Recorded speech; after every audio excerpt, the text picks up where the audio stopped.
चलो, कैसे हो बच्चों? बढ़िया? अरे बढ़िया हो गया बेटा। देखो, एक तो कल जैसे अपना ऑनलाइन वाला पेपर हुआ था, आरबीटीएस का फर्स्ट टेस्ट हुआ था, जो बच्चों अपने काफ़ी बच्चों का स्कोर तो काफ़ी अच्छा था उसमें, और कुछ बच्चों का स्कोर जैसे उम्मीद के अकॉर्डिंग नहीं हो पाया। तो ज़्यादा परेशान होने की ज़रूरत नहीं बेटा। आपका पहली बात तो देखो, जो तीनों सब्जेक्ट का जो कंबाइंड पेपर होता है यानी 3 आवर्स तक, वो कंटिन्यूसली एक साथ एक जगह कॉन्स्टेंट एक जगह बैठकर वो पेपर अटेम्प्ट करना बहुत बड़ी बात होती है। उससे भी बड़ी बात होती है घर पर रह के पेपर अटेम्प्ट करना बेटा। क्यों? क्योंकि हमें पता है घर पर हम एक जगह 3 घंटे तक बैठ सकते हैं क्या? नहीं बच्चों, तो ये ध्यान रखना। हाँ, कंडीशंस बेटा बहुत अनफेवरेबल है। रिकॉर्डिंग चालू हो गया? कंडीशंस बहुत अनफेवरेबल बेटा। हम भी इस बात को समझते हैं कि घर पे रहना और उसके बाद कांस्टेंट 3 घंटे तक पेपर अटेम्प्ट करना, और वो भी ऑनलाइन मोड पे अटेम्प्ट करना, अपने आप में टिपिकल से भी ज़्यादा टिपिकल कंडीशन है बेटा। ओके, लेकिन इस बात को थोड़ा सा समझने की कोशिश करो बेटा। ये टाइम की रिक्वायरमेंट है, ना कि अपन ज़बरदस्ती ऐसा कर रहे हैं। ओके, ये ध्यान रखना, और हमेशा टाइम के साथ चलना सीखो बेटा। जिस दिन हम एक्सक्यूज़ देने लगे, कुछ बच्चों का स्कोर चाहते हुए भी अच्छा नहीं हो पाया, तो एक बात ध्यान रखना, अरे वही बात को सीरीज़ का पहला मैच हार गए, इसका मतलब ये है क्या आगे के सारे मैच हम हारते जाएंगे? नो, हमें बाउंस बैक की कैपेसिटी होनी चाहिए बेटा। आप चाहे हिस्ट्री उठा के देख लो, अपना चाहे क्रिकेट हो चाहे और कोई फील्ड हो बेटा, या फिर किसी भी सक्सेसफुल पर्सन भी आप ले सकते हो। वो फर्स्ट टाइम अनसक्सेस है, इसका मतलब ये नहीं वो आगे अनसक्सेस ही हुआ, लेकिन उसने क्या किया, इस अनसक्सेस को ही वही बात अपना विपन बनाया, अपना हथियार बनाया कि मुझसे गलती ये हुई है और आगे मैं अपनी तरफ से और बेस्ट दूंगा। आ गया समझ में? तो ये ध्यान रखना, स्कोर डाउन हुआ, ऑनलाइन पेपर अटेम्प्ट करने में प्रॉब्लम हुई, हम खुद इस बात को काफ़ी अच्छे से समझते हैं बेटा। ठीक है, इसीलिए तुम्हें बार बार तुम्हें गाइड करना, मोटिवेट करना, ये सब कर रहे हैं, क्योंकि हमें खुद को पता है हम तुम्हें तुम्हारे हाल पे छोड़ देंगे तो तुम और ज़्यादा डाइवर्ट हो जाओगे। ओके, हमेशा टाइम के अकॉर्डिंग चलना ज़रूरी है। अपना जो 16 अप्रैल को लॉकडाउन लगा था, तो 10-12 दिन ये सब ऑनलाइन का अरेंजमेंट करने में कितनी प्रॉब्लम हुई थी, हम जानते हैं बेटा इस बात को कैसे किया। लेकिन फिर भी ऐसा नहीं था कि ये हो गया वो हो गया, गवर्नमेंट वापस स्टार्ट करेगी तब देखेंगे वो देखेंगे। नो, एक ही चीज़ थी कि बच्चों के साथ गलत नहीं होना चाहिए, जितना जल्दी पॉसिबल हो सके ऑनलाइन अरेंजमेंट करे, ताकि जब भी गवर्नमेंट ऑफलाइन स्टार्ट करेगी, अलाउ करेगी, परमिशन देगी, तो ऑफलाइन स्टार्ट कर देंगे, कोई टेंशन नहीं है। लेकिन तब तक कम से कम बच्चों का टाइम वेस्ट ना हो, 1 महीना 1.5 महीना जो भी है, कम से कम ऑनलाइन के अकॉर्डिंग बच्चा कनेक्टिविटी में तो रहे बेटा, सिलेबस और हमारे। आ गया समझ में? तो ये बात हमेशा ध्यान रखना बेटा, एक्सक्यूज़ को हमेशा साइड कर दो। रियलिटी यही है, आपको ये तो खाली एक एग्जाम का पेपर है बच्चों, अभी तो आपको ज़िंदगी में बहुत सारे रंग देखने हैं। आपको चाहे फैमिली प्रॉब्लम हो, या आपकी कैरियर की लाइफ हो, या अपना फ्रेंड सर्किल हो, या अपना एग्जाम, वही बात है प्रिपरेशन हो बेटा। ज़िंदगी में आपको बहुत से रंग देखने हैं अभी तक तो इस चीज़ को ध्यान रखना, हमेशा इन चीज़ों को साइड कर दो। मुझसे ये नहीं होता, मुझसे वो नहीं होता। प्रॉब्लम आती है, कोई नई चीज़ अप्लाई करने में प्रॉब्लम सबको आती है, लेकिन ध्यान रखना हमें उसमें एडजस्ट होना ज़रूरी है बेटा। खुद को एडजस्ट करने की सोचो, तभी तो बोलते हैं इंसान को पानी की तरह होना चाहिए। ऐसा नहीं कि हर कोई हाथ धो के चला जाए। पानी की तरह होने का मतलब है वाटर जो होता है उसकी प्रॉपर्टी क्या होती है, किसी में भी इजीली डिजोल्व हो सकता है बेटा, मैक्सिमम सबस्टांस में होता है, नहीं होता, यानी आसानी से घुल सकता है। इंसान को भी वैसा होना चाहिए, कैसी भी कंडीशन हो उसमें इजीली वो एडजस्ट हो सके। हाँ, नेचुरली सब ऐसे नहीं होते, लेकिन अगर अपन एफर्ट करें तो ये इम्पॉसिबल भी नहीं है बेटा। ओके, और एक बात जरूर ध्यान रखना, अगर बाय द वे सब कुछ अच्छा करने के बाद भी अगर अपना रिजल्ट पॉजिटिव नहीं है, रिजल्ट सही नहीं है, तो भी टेंशन नहीं है बेटा। क्योंकि मैं हमेशा कहता हूँ, हमेशा ज़िंदगी में हमेशा जीतना ये लाइफ नहीं है। वही बात, 1000 बार हार के भी बाउंस बैक की फीलिंग आना, यानी अब मैं जीत के दिखाऊंगा वापस, यानी 1000 बार हार के भी वापस जीतने के लिए खड़ा होना। कि ज़िंदगी मुझे कितनी बार भी गिराए, चाहे ज़िंदगी हो, चाहे टेस्ट पेपर हो, चाहे टीचर्स हो, मुझे कितनी बार भी गिराए, मैं वापस जीतने के लिए लड़ूंगा। फाइटर बनो हमेशा बेटा, ध्यान रखना। तो हमेशा वही बात, एक छोटी सी चीज़ को लेके बैठ जाओगे, ये हो गया वो हो गया वो हो गया, इन चीज़ों से थोड़ा सा दूर रहो बेटा। और जितनी जल्दी इन चीज़ों को तुम ज़िंदगी को सीख जाओगे, इस चीज़ को फेस करना ज़िंदगी में, उतना ही ज़िंदगी जीना तुम्हारे लिए इजी हो जाएगा बेटा। टेस्ट पेपर हो, कई सारी प्रॉब्लम ज़िंदगी में आती रहती है, सबके आती है। और आजकल तो जो बच्चा, वही बात है, बच्चा पैदा होता है, वही बात है, वो बाद में होता है, उसकी प्रॉब्लम से पहले स्टार्ट हो जाती है ज़िंदगी में। बच्चे ये करेगा वो करेगा वो करेगा, कई सारी प्रॉब्लम से आने लगी जाती है, चाहे सोसाइटी की हो, चाहे फैमिली की हो, कुछ भी हो बेटा। तो इन चीज़ों को साइड कर देना। ओके, ठीक है, पॉसिबल जितना ज़्यादा पॉसिबल हो सका बेटा, आपके लिए सब कुछ करेंगे जो हमें करना पड़ा, लेकिन इन चीज़ों को साइड कर दो कि मुझसे ये नहीं होता, मुझसे वो नहीं होता। जो प्रॉब्लम है, जो कंडीशन है बेटा, वो सभी के लिए है। इसका मतलब कंडीशन सभी के लिए अप्लाई हो रही है, इसका मतलब मुझे उसमें फिट होने की ज़रूरत है। अरे तुम तो इकोलॉजी वगैरह पढ़ते हो ना, इवोल्यूशन वगैरह पढ़ते हो बेटा, ऐसे करते करते वो बात कई स्पीसीज़ खत्म हो गई कि नेचर ऐसी है, मुझसे ऐसा नहीं हो सकता, मुझसे ऐसा नहीं हो सकता, मुझसे ऐसा नहीं हो सकता। जो ऐसा कहते थे वो ख़त्म हो गए, और जो उन कंडीशंस में एडजस्ट कर सकते थे वो आज सर्वाइव कर रहे हैं। अरे डार्विन वाला कॉन्सेप्ट है ना, नेचुरल सिलेक्शन और सर्वाइवल ऑफ फिटेस्ट, बेटा ज़िंदगी में हर जगह अप्लाई होता है, चाहे आपका कैरियर हो, चाहे फैमिली लाइफ हो, या फिर आपका वही बात है स्टडी पीरियड हो, स्टडी टाइम हो। बेटा कुछ भी हो ये ध्यान रखना, natural selection survival of fittest हमेशा अप्लाई होता है। जो कंडीशन है टाइम के अकॉर्डिंग, जो कंडीशन आ गई है चाहे कैसे भी आओ बेटा, तुम उसमें एडजस्ट कर सकते हो तो ही तुम सक्सेस हो सकते हो, अदरवाइज दुनिया तुम्हें पीछे छोड़ देगी। इस चीज़ को जितना जल्दी दिमाग में बिठा लोगे, पूरी साल ऑफलाइन क्लासेज में मैं बार बार आपको यही करा था बेटा, सिर्फ 1 घंटे पढ़ा के जाना कोई टीचर नहीं है, ठीक वही बात 1 घंटे तो आपको यूट्यूब पे लेक्चर भी मिल जाएगा, लेकिन एक्चुअल में हर कंडीशन में बच्चे को साथ देना, बच्चा जहाँ प्रॉब्लम है उसे समझाना, जो भी है बेटा तुम्हें लड़ने के लिए एक फाइटर वाली फीलिंग लेके आना, यही हमारा सबसे बड़ा बेटा मोरल है पढ़ाने के साथ साथ, ताकि कम से कम मान लो 10 बच्चों में से एक बच्चा इस बात को अगर पकड़ लेता, बात को फॉलो कर लेता कि हाँ मैं ऐसा कर सकता हूँ, तो शायद एक के पेरेंट्स का ड्रीम तो पूरा हो। बेटा आ गया समझ में? तो जितना ज़्यादा हो सके बेटा, जितना ज़्यादा इन चीज़ों के बारे में सोचोगे, मैं ऐसा नहीं कर सकता, मैं ऐसा नहीं कर सकती, ये नहीं कर सकता, वो नहीं कर सकता, तुम खुद को डिक्रीज लेके जा रहे हो। बेटा आगे समझ में? जो कंडीशंस है, अरे हिस्ट्री उठा के देखो बेटा, जिन्होंने ऐसे एक्सक्यूज़ दिए हैं वो उसने खुद का ही लॉस किया, बाकी दुनिया का कुछ नहीं बिगड़ा। तो ये ध्यान रखना। और जो इन कंडीशंस को भी वही बात है कवर करके आगे निकल गया, उसने इतिहास बनाया। बेटा बात समझ में आ गई क्या? वो ईगल वाला एग्जांपल देते हो ना, अरे रेन होते है, बारिश होती है, बाकी जो बर्ड्स होते हैं वो छुप के बैठ जाते हैं कि बारिश होने के बाद बाहर निकलेंगे, लेकिन ईगल होता है वो क्या क्लाउड से, बादलों से भी ऊपर उड़ने लग जाता है। प्रॉब्लम सभी के लिए कॉमन है, लेकिन सभी का तरीका अलग अलग है उसे फेस करने का, इसीलिए वो ईगल है। आ गया समझ में? अरे बात समझ में आ रही है क्या? और उसका फोकस कैसा होता है? उसका फोकस, एफिशिएंसी, एनर्जी कितनी ज़बरदस्त होती है, यानी कई किलोमीटर से भी उसका फोकस इतना ज़बरदस्त होता है। कुछ नेचुरल है, कुछ उसका इफर्ट भी है। और जो ईगल ऐसा नहीं कर पाएगा वो तुम्हें पता है वो ईगल नहीं बोला जाएगा। फिर समझ में आ रहा है ना बाज? ठीक है बेटा, तो ये ज़रूर ध्यान रखना।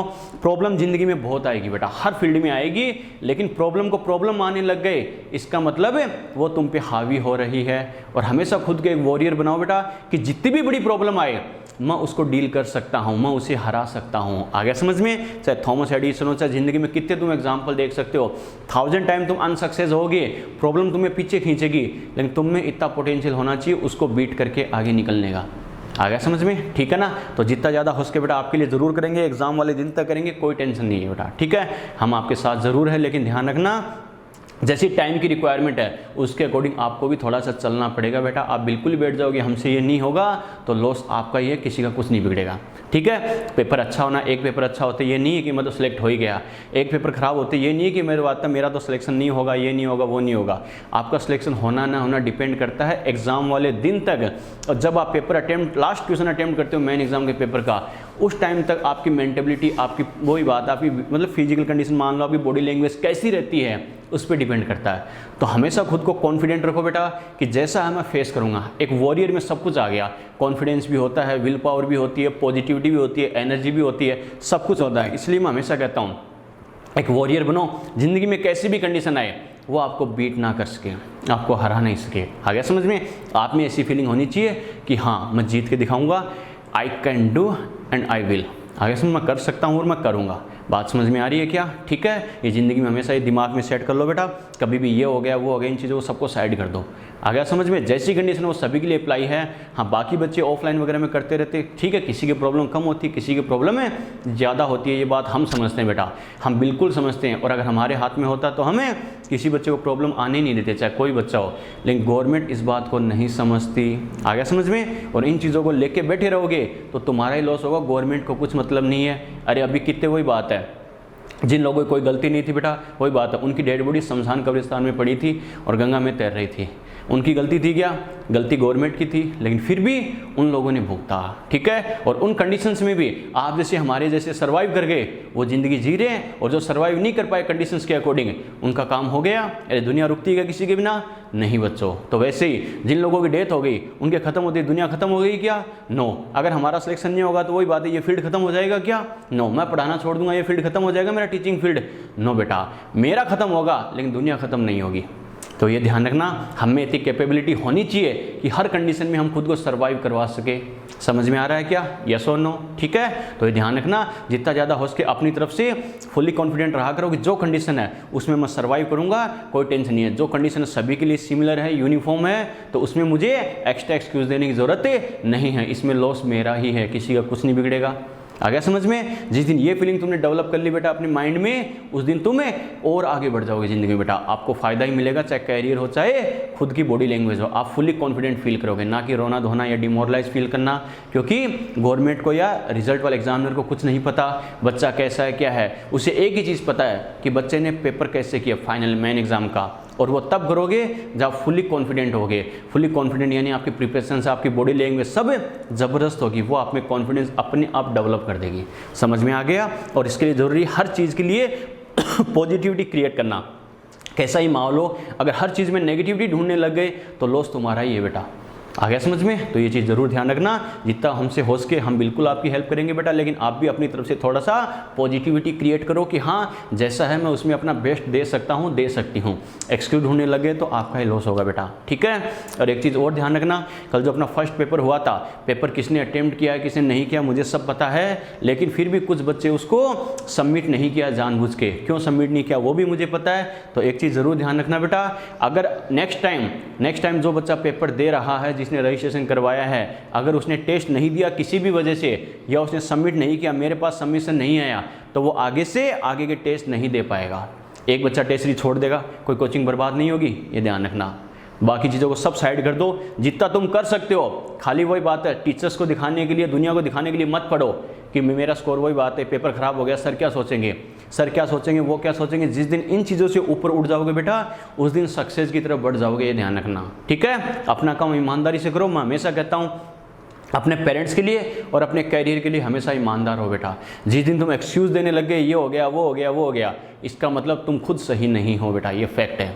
तो अब मेरा स्कोर क्या हो रहा है, आसपास वाले क्या सोचेंगे, टीचर क्या सोचेंगे, वो क्या सोचेंगे, सबको पता है बेटा। तुम्हें सुबह शाम वही बात है, पूरी साल से, कुछ बच्चों को उससे पहले से पूरी साल से तुम्हें रोज़ देख रहे हैं तुम्हें। और वो कहते हैं ना, एक जोरी ज्वेलर्स होता है, उसकी नज़र बहुत पारखी होती है। बकवास है, टीचर की नज़र उससे भी ज़्यादा पारखी होती है। ज्वेलर तो मैक्सिमम क्या करता है, 1 2 3 मैक्सिमम 100 तक के डायमंड या ज्वेलरी फेस करता होगा। हम मोर देन 1000 स्टूडेंट को पर डे फेस करते हैं। एक एक बच्चे की बॉडी लैंग्वेज बता सकते हैं, कौन बच्चा कितना पानी में है, कौन बच्चा कितना कर रहा है, कितना करने की ज़रूरत है। तो ये ध्यान रखना, एक्स्ट्रा ऑर्डिनरी मत बनना बेटा, आपका ही लॉस है, ध्यान रखना। जिस बच्चे ने रजिस्ट्रेशन करवाया, आगे के अगर वो पेपर नहीं देगा, ध्यान रखना, अगर सबमिट नहीं हुआ, स्क्रीनशॉट नहीं आया, कंप्यूटर में शो नहीं करेगा, तो आगे के पेपर से वही बात है वो रिजेक्ट हो जाएगा। ध्यान रखना, चाहे आपने रजिस्ट्रेशन फीस जमा करवाई हो या नहीं करवाई हो, एक बच्चे से हमें कोई फ़र्क नहीं पड़ेगा। बच्चा अगर वही बात है ज़्यादा दिमाग लगाएगा तो हमें कुछ ना कुछ एक्शन लेना पड़ेगा, ठीक है बेटा? तो ये ध्यान रखना। समझ में आ गया? ठीक है बेटा, और कोई डाउट, यस और नो? अरे बात समझ में आई क्या? ये जो इतनी बात समझाई है समझ में तो आएगा? अरे बात समझ में आई क्या? अरे ये जो समझाया बेटा कुछ समझ में आया? ये ऐसी बात की अपने, यस और नो? अरे कोई दिक्कत? कोई दिक्कत? ठीक है बेटा। मनीषा वेरी गुड बेटा, निकिता, आयुष, प्रज्ञा, सोहेल वेरी गुड, मस्त रहो बेटा, खुश रहो। आप अपनी तरफ से अपना 100% दो। आप अगर 100% दोगे, हम अपनी तरफ से 200% देंगे बेटा, ठीक है? जिस दिन गवर्नमेंट ने परमिशन दे दी, टेंशन मत लो बेटा, आपसे ज़्यादा जल्दी हमारे हैं, ताकि आप हमारे सामने रहो तो हमें और भी पता चले क्लियरली कि आप क्या कर रहे हो, कैसे कर सकते हैं, हम और भी अच्छे तरीके से आपको सपोर्ट कर सके बेटा। ये मजबूरी है, और ध्यान रखना, कंडीशंस के अकॉर्डिंग हार मान के घर बैठने से कभी सॉल्यूशन नहीं होगा। अरे दुनिया में वही जीता है जिसने लड़ना सीखा है, जो लड़ा है। आ गया समझ में? बात समझ में आई क्या? अपन बहुत बड़ी बड़ी बातें करते हैं, सिकंदर ने, तैमूर ने, जो भी है बेटा, इन्हें आधी ज़्यादा दुनिया जीत ली थी, लेकिन इसका रीज़न क्या था? वो घर नहीं बैठे हमारी तरह। बात समझ में आई क्या? हर कंडीशंस में वो लड़ते गए लड़ते गए लड़ते गए कि मैं लड़ूंगा तो लड़ूंगा। आ गया समझ में? तो ये ध्यान रखना, एक बाउंस बैक वाली फीलिंग हमेशा आनी चाहिए। ज़िंदगी आपको 1000 बार गिराएगी, ज़िंदगी हो चाहे रिलेटिव्स हो, आपका करियर हो, कुछ भी हो, आपको 1000 बार या उससे भी ज़्यादा गिराएंगे। आप में ये कंडीशन होनी चाहिए कि हाँ मैं जीत सकता हूँ और मैं जीत के दिखाऊंगा, ठीक है बेटा? अपनी तरफ से कभी खुद को डिमोरलाइज होने मत दो बेटा। फिर भी ऐसा फील होता है, कोई दिक्कत नहीं, आप कभी भी हमें कॉल मैसेज कर सकते हो, हमेशा आपके साथ है बच्चों। क्लियर? चलो, तो ये तो हुई कल के टेस्ट पेपर की बात। रिजल्ट मैं आपको आज सेंड कर दूंगा, तो कल के टेस्ट पेपर की बात कल तक छोड़ देना बेटा, कोई दिक्कत नहीं है। आपका स्कोर चाहे 90 हुआ तो भी ये नहीं श्योर सेलेक्ट हो गए, आपका स्कोर 50 ही हुआ तो भी ये नहीं कि आपका सिलेक्शन नहीं हो सकता। आपका सिलेक्शन होना ना होना डिपेंड करता है एग्जाम वाले दिन तक आपका इफर्ट कैसा है बेटा। पूरी जी जान लगा दो, बस मेरे मन में ये नहीं होना चाहिए मैं ये कर लेता वो कर लेता। जैसी कंडीशन थी मैंने अपनी तरफ से बेस्ट दिया था। आ गया समझ में? और ये चीज़ ऐसी है आपको और अच्छा करने के लिए अपने आप इंस्पायर करेगी बेटा। टेस्ट का स्कोर कम हो तो भी कोई दिक्कत नहीं है, एक पेपर खराब हो गया, अगर आप ईमानदारी से अपनी फैमिली से करियर से प्यार करते हो बेटा तो एक पेपर खराब ज़रूर हो गया, लेकिन आगे के पेपर्स के लिए आपको अपने आप वो इंस्पायर कर देगा कि यार मेरा स्कोर 50 हुआ है, एग्जाम के लिए 80+ चाहिए, इसका मतलब 50 और 80 में 30 का डिफरेंस है, तो मुझे 30% बीच का गैप कवर करना है। बस ये आपको इंस्पायर करेगा अगर आप करियर से फैमिली से प्यार करते हो तो। लेकिन आपने एक्स्ट्रा दिमाग लगा लिया, पेपर सबमिट नहीं किया, या फिर अरे कब तक सबमिट करोगे, और कहावत नहीं कहते कि बकरी की माँ कब तक खैर बनाएगी, एक दिन कटना तो कटना है। पेपर सबमिट नहीं करना, एक्सक्यूज़ नहीं देना, कब तक दोगे? एक दिन तो मेन एग्जाम का पेपर आपको फेस करना पड़ेगा। बात समझ में आई क्या? अरे सचिन वाली वो बात नहीं सुनी क्या? सचिन जब फर्स्ट मैच खेलते थे 16 साल के, तो जो बॉलर्स थे पाकिस्तान के कितने फास्ट बॉलर थे, सचिन के नाक पे बॉल लगी, पहली बॉल ही नाक से ब्लीडिंग होने लगी, तो बाकी प्लेयर ने कहा रिटायर हो जाओ, ये बच्चा मर जाएगा, इतनी फास्ट बॉल कर रहे हैं। लेकिन सचिन का एक ही स्टेटमेंट था, मैं खेलेगा, मैं खेलूंगा। उस दिन उस बच्चे ने मैदान छोड़ दिया होता तो शायद वो आगे जाके सचिन नहीं बनता। बात समझ में आ रही है क्या? तुम्हारा कॉन्फिडेंस ऐसा होना चाहिए, बाकी टीम के प्लेयर को जहाँ पर बॉल भी नहीं दिख रही थी वो कह रहे थे कि ये बच्चा कैसे खेलेगा, हमें लग रहा था आज ये बच्चा मर जाएगा। लेकिन जैसे उन्होंने सुना एक डॉक्टर्स कह रहे हैं इसको बाहर ले जाओ, रिटायर कर दो, डॉक्टर खुद कह रहे थे रिटायर हो जाओ, लेकिन उसने तौलिए से मुंह पूछा टॉवेल से और कहा मैं खेलेगा, मराठी में बोला मैं खेलूंगा, और इसलिए वो सचिन बना आगे जाके। समझ में आ गया? तो वही बात, अब बॉलर मान लो, पेपर मान लो, कुछ भी मान लो बेटा, तुम्हारे सामने बहुत सारी प्रॉब्लम क्रिएट करेंगी, ज़िंदगी बहुत सारी प्रॉब्लम क्रिएट करेगी। तुम अगर उसको पीठ दिखा के भागने लग गए तो तुम ज़िंदगी में कहीं जा ही नहीं सकते बेटा। लेकिन उसके सामने खड़े हो जाओगे, जो होगा देखा जाएगा, मैं करके दिखाऊंगा, ज़िंदगी तुम्हें अपने आप, ज़िंदगी प्रॉब्लम खुद तुम्हारे सामने छोटी लगने लग जाएगी। समझ में आ गया? हम मस्त रहो बेटा, खुश रहो, हर कंडीशन में खुश रहना, सर्वाइव करना सीखो, ज़िंदगी बहुत बड़ी है बेटा तुम्हारे आगे। अभी तो आ गया समझ में? तो मस्त रह, ज़्यादा टेंशन लेने की जरूरत नहीं है। कल जो स्कोर हुआ था उसको कल तक ही सीमित रखना बेटा। अब आपके दिमाग में होना चाहिए नेक्स्ट पेपर का टारगेट, कि मेरा इसमें इतना हुआ, कोई दिक्कत नहीं, अपनी वीकनेस को पहचानो, कोई दिक्कत नहीं है। कि जैसे मान लो टेस्ट का सिलेबस कवर करने में, क्वेश्चन प्रैक्टिस में, पेपर अटेम्प्ट करने में, जो भी है बेटा, आंसर फिल करने में मुझसे गलती कहाँ हुई, अपनी वीकनेस पे काम करो, और नेक्स्ट पेपर में उस वीक अपनी गलतियों को रिपीट मत करो, मिस्टेक्स को, ये ध्यान रखना। और टारगेट नेक्स्ट पेपर का होना चाहिए, अगले पेपर में मुझे इतना करना है तो करना ही है, चाहे कुछ भी हो जाए।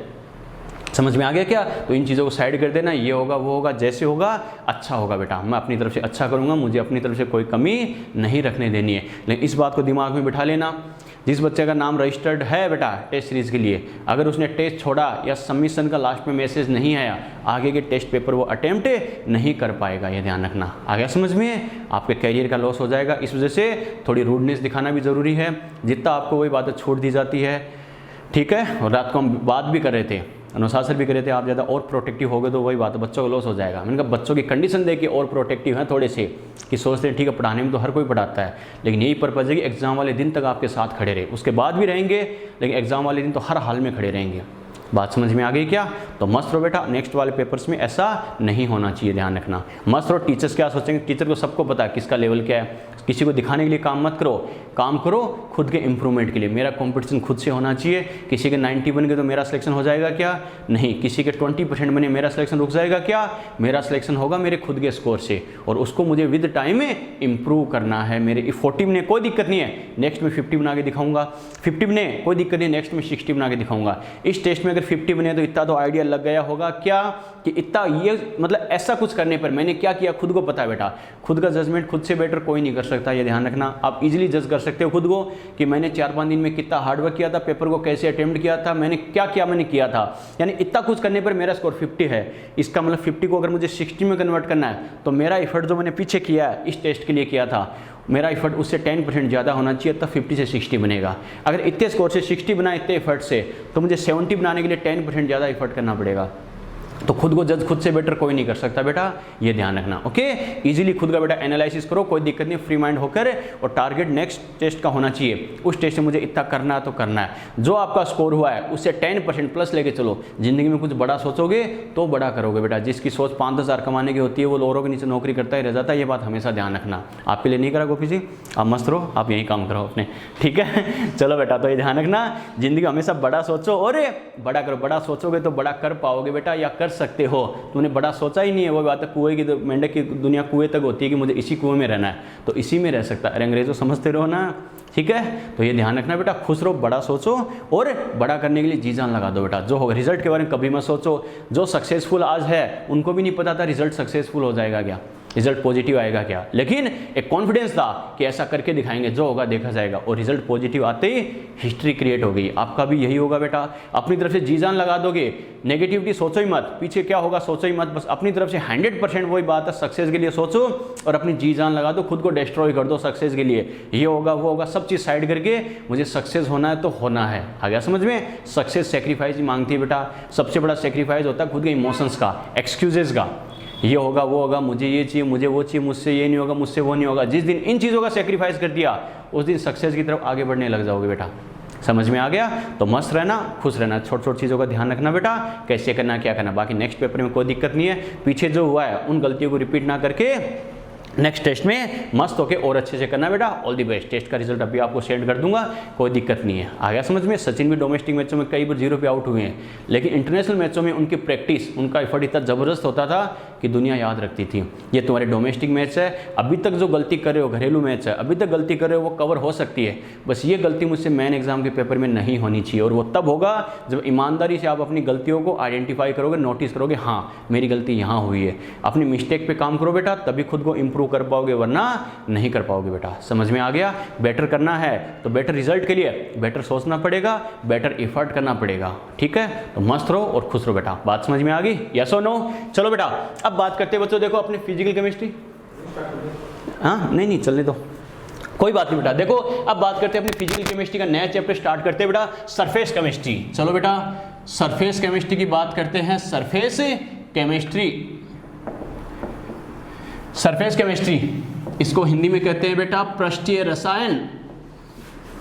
पृष्ठीय रसायन, सरफेस केमिस्ट्री, पृष्ठीय रसायन। बच्चों देखो सरफेस केमिस्ट्री की बात करें, अगर इस चैप्टर के पॉइंट ऑफ व्यू से अगर मैं बात करें बेटा, तो अपनी फिजिकल केमिस्ट्री का सबसे इजी चैप्टर है बेटा, ये सबसे इजी चैप्टर है बेटा ये। कैसे?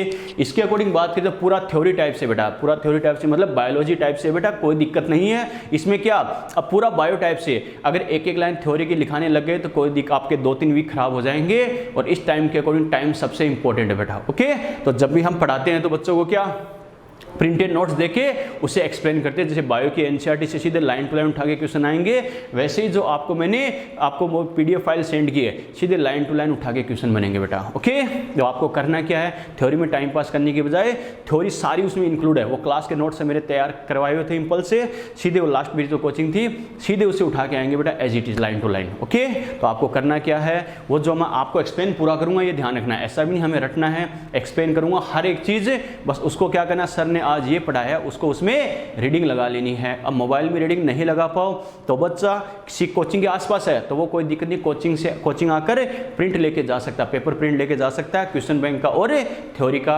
और जो बच्चा दूर रहता है या आउट ऑफ सीकर है, कोई दिक्कत नहीं, कोचिंग नहीं आ सकता, कोचिंग कॉन्टेक्ट नहीं कर सकता, तो अपने आसपास किसी कंप्यूटर की शॉप पर जाकर प्रिंट निकलवा सकता है डाटा केबल से मोबाइल को कनेक्ट करके बेटा। आ गया समझ में? कोचिंग के आसपास है तो कोई दिक्कत नहीं, कोचिंग से आगे प्रिंट लेके चले जाए। आ गया बेटा समझ में? ठीक है, आने से पहले गोपी जी को कॉल कर लेना ताकि आप आओ, वो नहीं मिले तो आपका टाइम वेस्ट होगा। बात समझ में आ रही है क्या? और इसके क्वेश्चन बैंक की तो मैंने कहा जैसे बेटा बायो टाइप से चैप्टर है, पूरा थ्योरेटिकल सीधा लाइन टू लाइन उठा के आएगा, तो आपको थ्योरी के जो मैंने नोट सेंड किए पीडीएफ फाइल की फॉर्म में उनमें से ही क्वेश्चन आएगा। इसकी क्वेश्चन प्रैक्टिस मैंने आपको फाइल जरूर सेंड की, एक पीडीएफ फाइल अलग से क्वेश्चन बैंक की। क्वेश्चन प्रैक्टिस में ज़्यादा टाइम वेस्ट नहीं करना है। हाँ बेटा खुद कर रहा हूँ, क्वेश्चन प्रैक्टिस में ज़्यादा टाइम वेस्ट नहीं करना है। जिस बच्चे के पास टाइम एक्स्ट्रा है वो कर सकता है चाहे तो, ठीक है। ये इसलिए बोल रहा हूँ, जितना टाइम आप क्वेश्चन बैंक में दोगे इससे अच्छा थ्योरी की शीट अगर एक बार और पढ़ लोगे, सीधा एनसीईआरटी बायो की एनसीईआरटी लाइन टू लाइन उठा के आएगा, ये क्या होता है वो क्या होता है, इसमें थ्योरी में हर चीज़ लिखी है बेटा मैंने। आ गया समझ में? तो अगर क्वेश्चन बैंक में जितना टाइम दोगे 5-6 घंटे 4-5 घंटे दोगे, इससे अच्छा थ्योरी की शीट अगर एक बार और पढ़ लोगे तो वो आपको ज़्यादा फायदा देगा। आ गया समझ में? जिस बच्चे टाइम एक्स्ट्रा है मैं तो करके रहूँगा वो कर सकता है, कोई दिक्कत नहीं है, कोई मना ही नहीं है कि नहीं करना, कर सकता है। फिर भी किसी बच्चे को लगता है कि मुझे थोड़ा बहुत आइडिया होना चाहिए तो एग्जाम वाली एक्सरसाइज सोल्व कर लेना बेटा। आ गया समझ में? एग्जाम वाली एक्सरसाइज से आपको आइडिया लग जाए कि हाँ मैंने क्लास में चैप्टर समझा है और फिर मैंने रीडिंग भी लगा दी एक बार, अब कैसे क्वेश्चन बनते हैं एग्जाम में, कैसे पूछता है हर साल घुमा फिरा के, और मैं कैसे कर सकता हूँ, तो आपको आइडिया लग जाएगा एग्जाम में कैसे कैसे क्वेश्चन पूछ सकता है। क्लियर? ठीक है बेटा। और रही बात जैसे इसके न्यूमेरिकल पोर्शन की, तो जैसे एक पार्ट आएगा कोलोइडल स्टेट, उसमें कुछ न्यूमेरिकल तो शीट में इंक्लूड भी है और कुछ थोड़े जेई लेवल के 5-7 न्यूमेरिकल मैं आपको एक्स्ट्रा करवाऊंगा बेटा, ताकि बाय द वे कहीं अच्छा न्यूमेरिकल बन भी जाए तो बच्चे को आइडिया होना चाहिए कि हाँ सर ने ऐसा हमें करवाया था, वो चैप्टर के लास्ट में मैं करवाऊंगा, टेंशन मत लो। जैसे बाकी चैप्टर से अपने क्वेश्चन कहते वैसे मैं क्वेश्चन करवाऊंगा जेई टाइप के जानबूझ के, अगर बाय द वे पूछे तो थोड़ा सा आइडिया होना चाहिए बेटा। ओके चलो बेटा, तो बात करते हैं बेटा कैसे करना इस चैप्टर में, समझ में आ गया? यस और नो? खाली समझना है मस्त होके, आपको ऐसा पेपर का प्रिंट बेटा यूज करना है, जैसे ये पेपर का प्रिंट यहाँ पर रखा है, बस हेडिंग देखनी है और अच्छे से समझना क्या करना है कैसे करना। कोचिंग आसपास है तो आके प्रिंट ले जाना क्वेश्चन बैंक का और थ्योरी की सीट का, और बाहर दूर रहते हो कोई दिक्कत नहीं, आउट ऑफ सिक्योर हो चाहे किसी दूसरी जगह रहते हो तो आसपास किसी कंप्यूटर शॉप से प्रिंट ले लेना बेटा, कोई टेंशन नहीं है। बात समझ में आई क्या? चलो तो बात करते हैं बेटा इस चैप्टर की क्या करना है कैसे करना। अपना जो लास्ट लेक्चर था उसमें अपने बहुत ही अपना इंपॉर्टेंट चैप्टर थर्मोडायनेमिक्स हमने कंप्लीट किया था बेटा। ओके चलो, एक जो फिजिकल का लास्ट चैप्टर माना जाता है बेटा सरफेस केमिस्ट्री। ओके उसकी बात करते हैं कैसे करना है क्या करना। सरफेस केमिस्ट्री बेटा देखो नाम से पता चल रहा है सरफेस, सरफेस यानी पृष्ठीय रसायन। सरफेस, सरफेस का मतलब क्या होता है बेटा? Outer area. यस और नो? इसका मतलब इस चैप्टर में हमें करना ही क्या? सरफेस यानी जो आउटर एरिया है उस पर क्या क्या प्रोसेस कंप्लीट होते हैं, क्या क्या प्रक्रम संपन्न होते हैं पृष्ठ के ऊपर, सतह के ऊपर, उन सब की हमें स्टडी करनी है। यस और नो? क्लियर? ठीक है, इसका मतलब क्या कहेंगे? The branch of physical chemistry which deals about यानी surface phenomenon called as surface chemistry, यानी भौतिक रसायन की वह शाखा जो क्या करती है यानी पृष्ठ पर, सतह पर होने वाली घटनाओं को मतलब बताती है या उनका अध्ययन करवाती है, उसे क्या कहते हैं? सरफेस केमिस्ट्री, पृष्ठीय रसायन कहते हैं बेटा। बात समझ में आ गई? यानी मेनली क्या कहेंगे इस चैप्टर में हमें उन प्रोसेस की हमें स्टडी करनी है जो सरफेस पर कंप्लीट होते हैं, पृष्ठ यानी सतह पर संपन्न होते हैं बेटा। ओके चलो बेटा, अब बात करें सरफेस केमिस्ट्री की। जो मैं बोलूंगा एक एक लाइन नोट्स में लिखी हुई है बेटा, टेंशन नहीं लेनी है, बस अच्छे से सुनना है और अच्छे से समझना है। फिर क्लास के बाद जब आप सेल्फ स्टडी का आपका टाइम है तब एक एक चीज को पढ़ना है बेटा अच्छे से कि हाँ सर ने ऐसे बताया था वैसे बताया था। और जो चीज़ें मैं क्या करूं बेटा आपको क्या बोर्ड पे एक्सप्लेन करूं इजी वे में ट्रिक्स के साथ है, उनका स्क्रीनशॉट लेना है ताकि जब भी आपके पास पेपर पे प्रिंट आ जाए तो साथ में साइड में वो ऐड कर लेना, ताकि लंबे टाइम तक याद रखने में इजी रहेगा कि सर ने कहा था इस ट्रिक के अकॉर्डिंग याद रखना, उस ट्रिक के अकॉर्डिंग याद रखना। आ गया समझ में कैसे करना क्या करना? चलो बेटा तो बात करते हैं ये जो अपनी सरफेस केमिस्ट्री होती है, इस सरफेस केमिस्ट्री में बेटा मेनली अपन क्या करेंगे? मेनली अपन बात करते हैं बेटा 3 फिनोमिनॉन की स्टडी करते हैं। मैंने क्या कहा? सरफेस केमिस्ट्री की जो बेसिक थीम है वो तो क्या होती है? किसी सबस्टांस के सरफेस पर होने वाली जो फिनोमिनॉन होते हैं, घटनाएं होती है, पृष्ठ पर होने वाली घटनाओं का अध्ययन करेंगे, तो उसे क्या बोलते हैं? फिजिकल केमिस्ट्री की ब्रांच को सरफेस केमिस्ट्री। क्लियर? ठीक है, अब ये जो चैप्टर होता है बेटा मेनली इसके 3 पार्ट होते हैं। मैंने क्या कहा? इसके मेनली क्या होते हैं? 3 पार्ट होते हैं बेटा। एक तो क्या होता है? एड्जॉर्प्शन। क्या कहा? एड्जॉर्प्शन। एक होता है बेटा कोलॉइडल स्टेट। क्या कहा? Colloidal state. एक होता है बेटा कैटालाइसिस। ठीक है, क्या कहा मैंने? कैटालाइसिस। ओके, अगर हिंदी में कहे बेटा तो इसको बोलते हैं अधिशोषण। क्या कहा? अधिशोषण। इसको बोलते हैं बच्चों कोलॉइडी अवस्था। क्या कहते हैं? कोलॉइडी अवस्था। और इसे बोलते हैं बच्चों उत्प्रेरण। ठीक है, जैसे कैटलिस्ट होता है ना वैसे ही बेटा उत्प्रेरण। बात समझ में आई क्या? तो ये जो चैप्टर होता है मेनली इसके 3 पार्ट होते हैं, एड्जॉर्प्शन, कोलॉइडल स्टेट और कैटालाइसिस। क्लियर? अपन 1 बाय 1 क्या करेंगे बेटा? तीनों की स्टडी करेंगे। ओके, कैसे करना क्या करना। तो सबसे पहले बात करें बच्चों एड्जॉर्प्शन। क्या होता है एड्जॉर्प्शन? एड्जॉर्प्शन मतलब क्या? अधिशोषण। ओके चलो बेटा देखो एड्जॉर्प्शन क्या होता है। देखो यानी नॉर्मली क्या होता है, नेचर में मान लो कोई सबस्टांस है, नेचर में कोई भी चाहे सबस्टांस है तो क्या कहेंगे? उस सबस्टांस के सरफेस पर अगर कोई दूसरे सबस्टांस के पार्टिकल आकर जमा हो जाए, डिपॉजिट हो जाए, उस प्रोसेस को क्या कहेंगे? एड्जॉर्प्शन कहते हैं। ओके, अरे इजी वे में ध्यान रखना, एड्जॉर्प्शन ऐड, ऐड मतलब जुड़ना, जुड़ना मतलब क्या? 2 अलग अलग सबस्टांस के पार्टिकल का ऐड होना, जुड़ना। ओके, अगर बुक्स की लैंग्वेज के अकॉर्डिंग अगर अपन कहे तो क्या कहेंगे?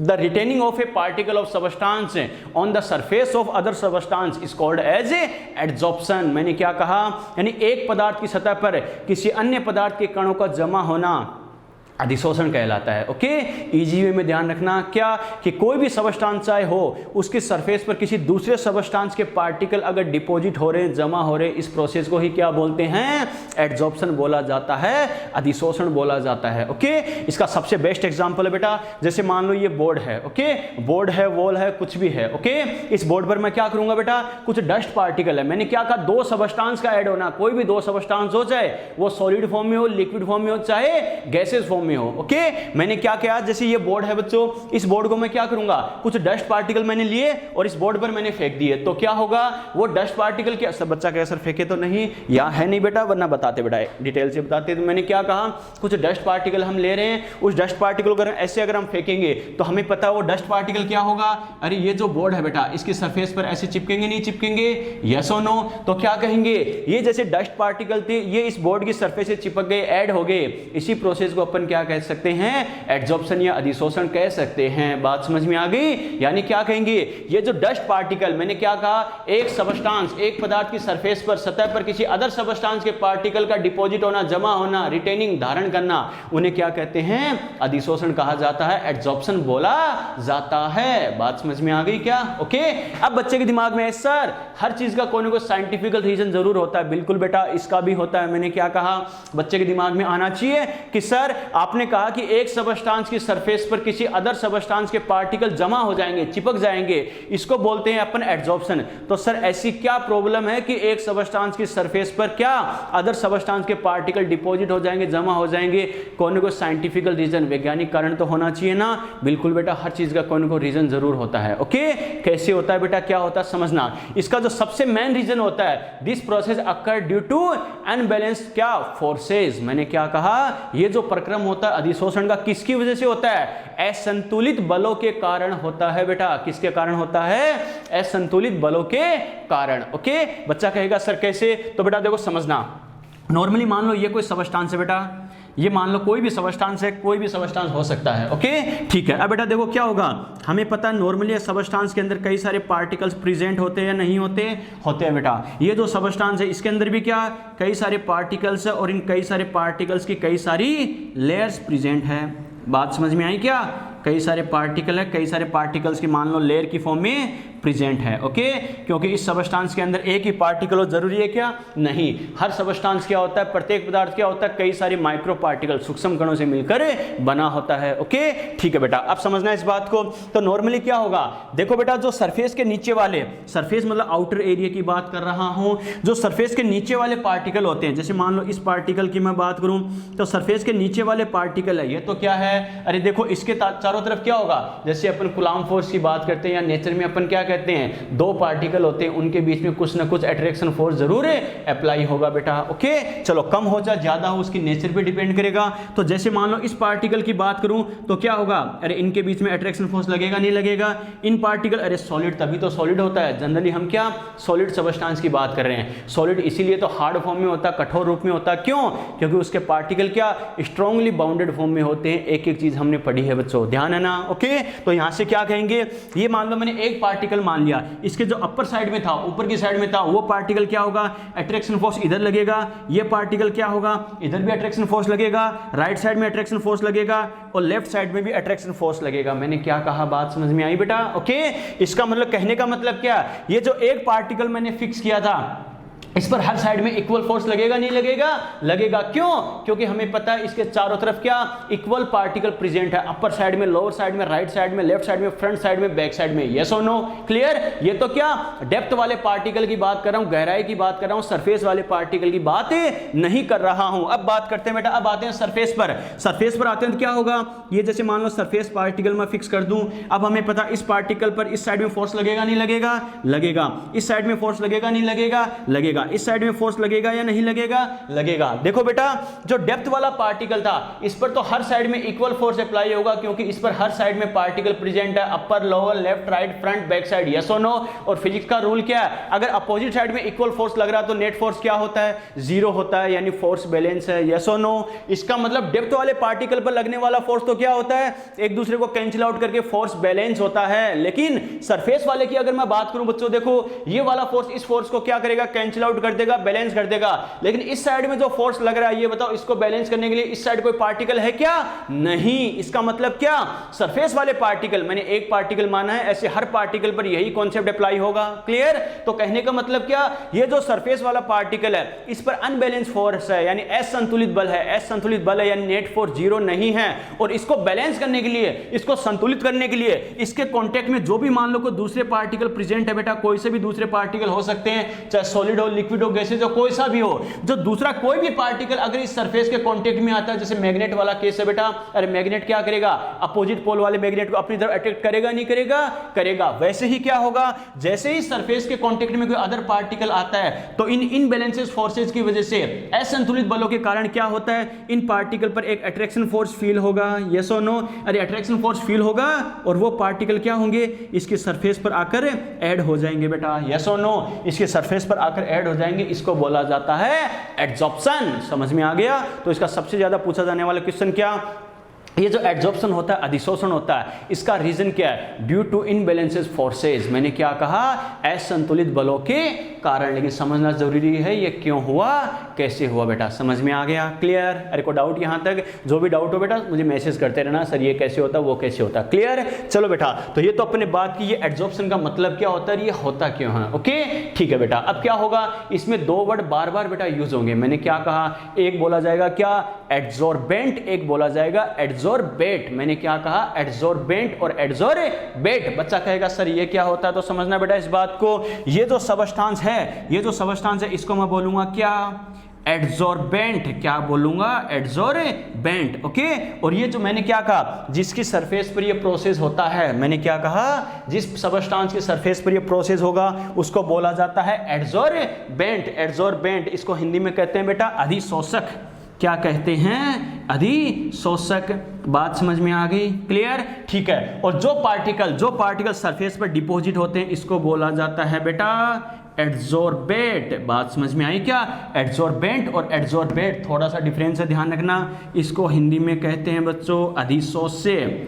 बात समझ में आई क्या, क्या कहते हैं इसे, अधिशोष्य। समझ में आ गया, क्लियर। मेरा कहने का मतलब क्या है बेटा, फॉर एग्जांपल जैसे चारकोल का फेमस एग्जांपल दिया जाता है बेटा, तो क्या कहेंगे, फॉर एग्जांपल जैसे एड्सॉर्प्शन ऑफ, क्या कह रहा हूं, एड्सॉर्प्शन ऑफ, जैसे adsorption of CH4, adsorption of CH4 on charcoal, adsorption of CH4 on charcoal, यानी क्या, चारकोल ये कार्बन की ही फॉर्म है बेटा, ध्यान रखना, ओके, कार्बन को ही बोलते हैं। तो क्या, कार्बन पर जो CH4, यानी क्या कहेंगे, CH4 का एड्सॉर्प्शन किस पर है, चारकोल पर। तो हमें पता है बच्चों, यहां पर जो CH4 है, देखो, अरे सरफेस किसकी होगी, ऑन चारकोल, चारकोल की सरफेस पर। तो हमें पता है बेटा यहां चारकोल तो क्या हो जाएगा, चारकोल क्या होगा, एड्सॉर्बेंट होगा, अधिशोषक के रूप में होगा या अधिशोषक के रूप में, अधिशोषक। बात समझ में आई क्या। और किसका एड्सॉर्प्शन हो रहा है, यानी CH4 के पार्टिकल इसकी सरफेस पर ऐड हो रहे हैं बेटा, तो ये क्या बोले जाएंगे, एड्सॉर्बेट। क्या बोले जाएंगे,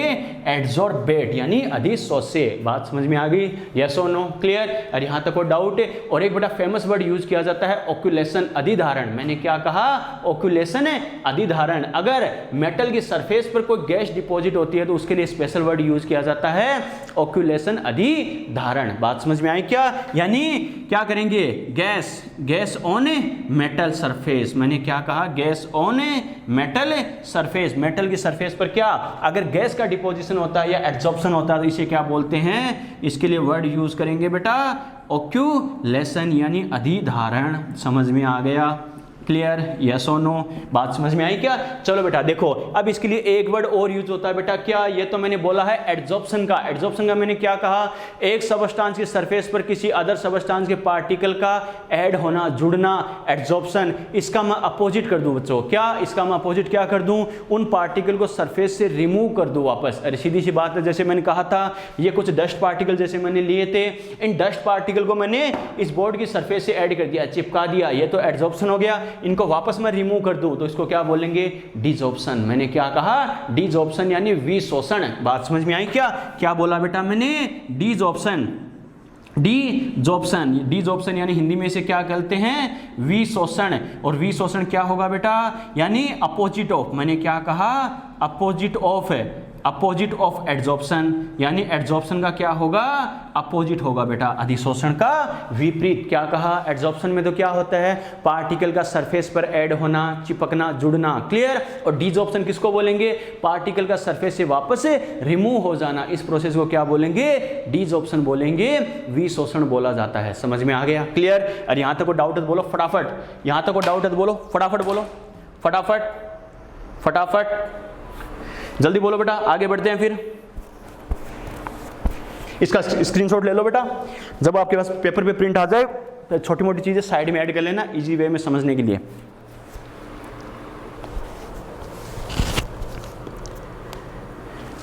कोई डाउट? फटाफट करीना, बात समझ में आ रही है बेटा? कोई डाउट है तो बोलो, साइड में चैट का ऑप्शन है, कोई भी डाउट हो आप मैसेज कर सकते हो।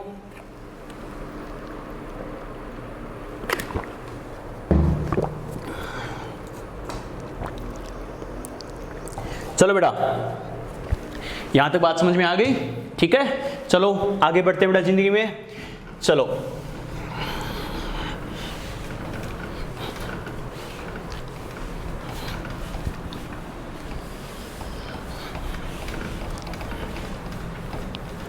तो ये तो अपने बात की बेटा। देखो जैसे इस चैप्टर में क्या हमें पढ़ना है, इसकी बेसिक थीम क्या होती है और इसमें हमें क्या क्या पढ़ना है। अब बच्चों देखो, एड्जॉर्प्शन की जो अपन बात कर रहे थे, इसमें तीन चीजें खास कर ध्यान रखना।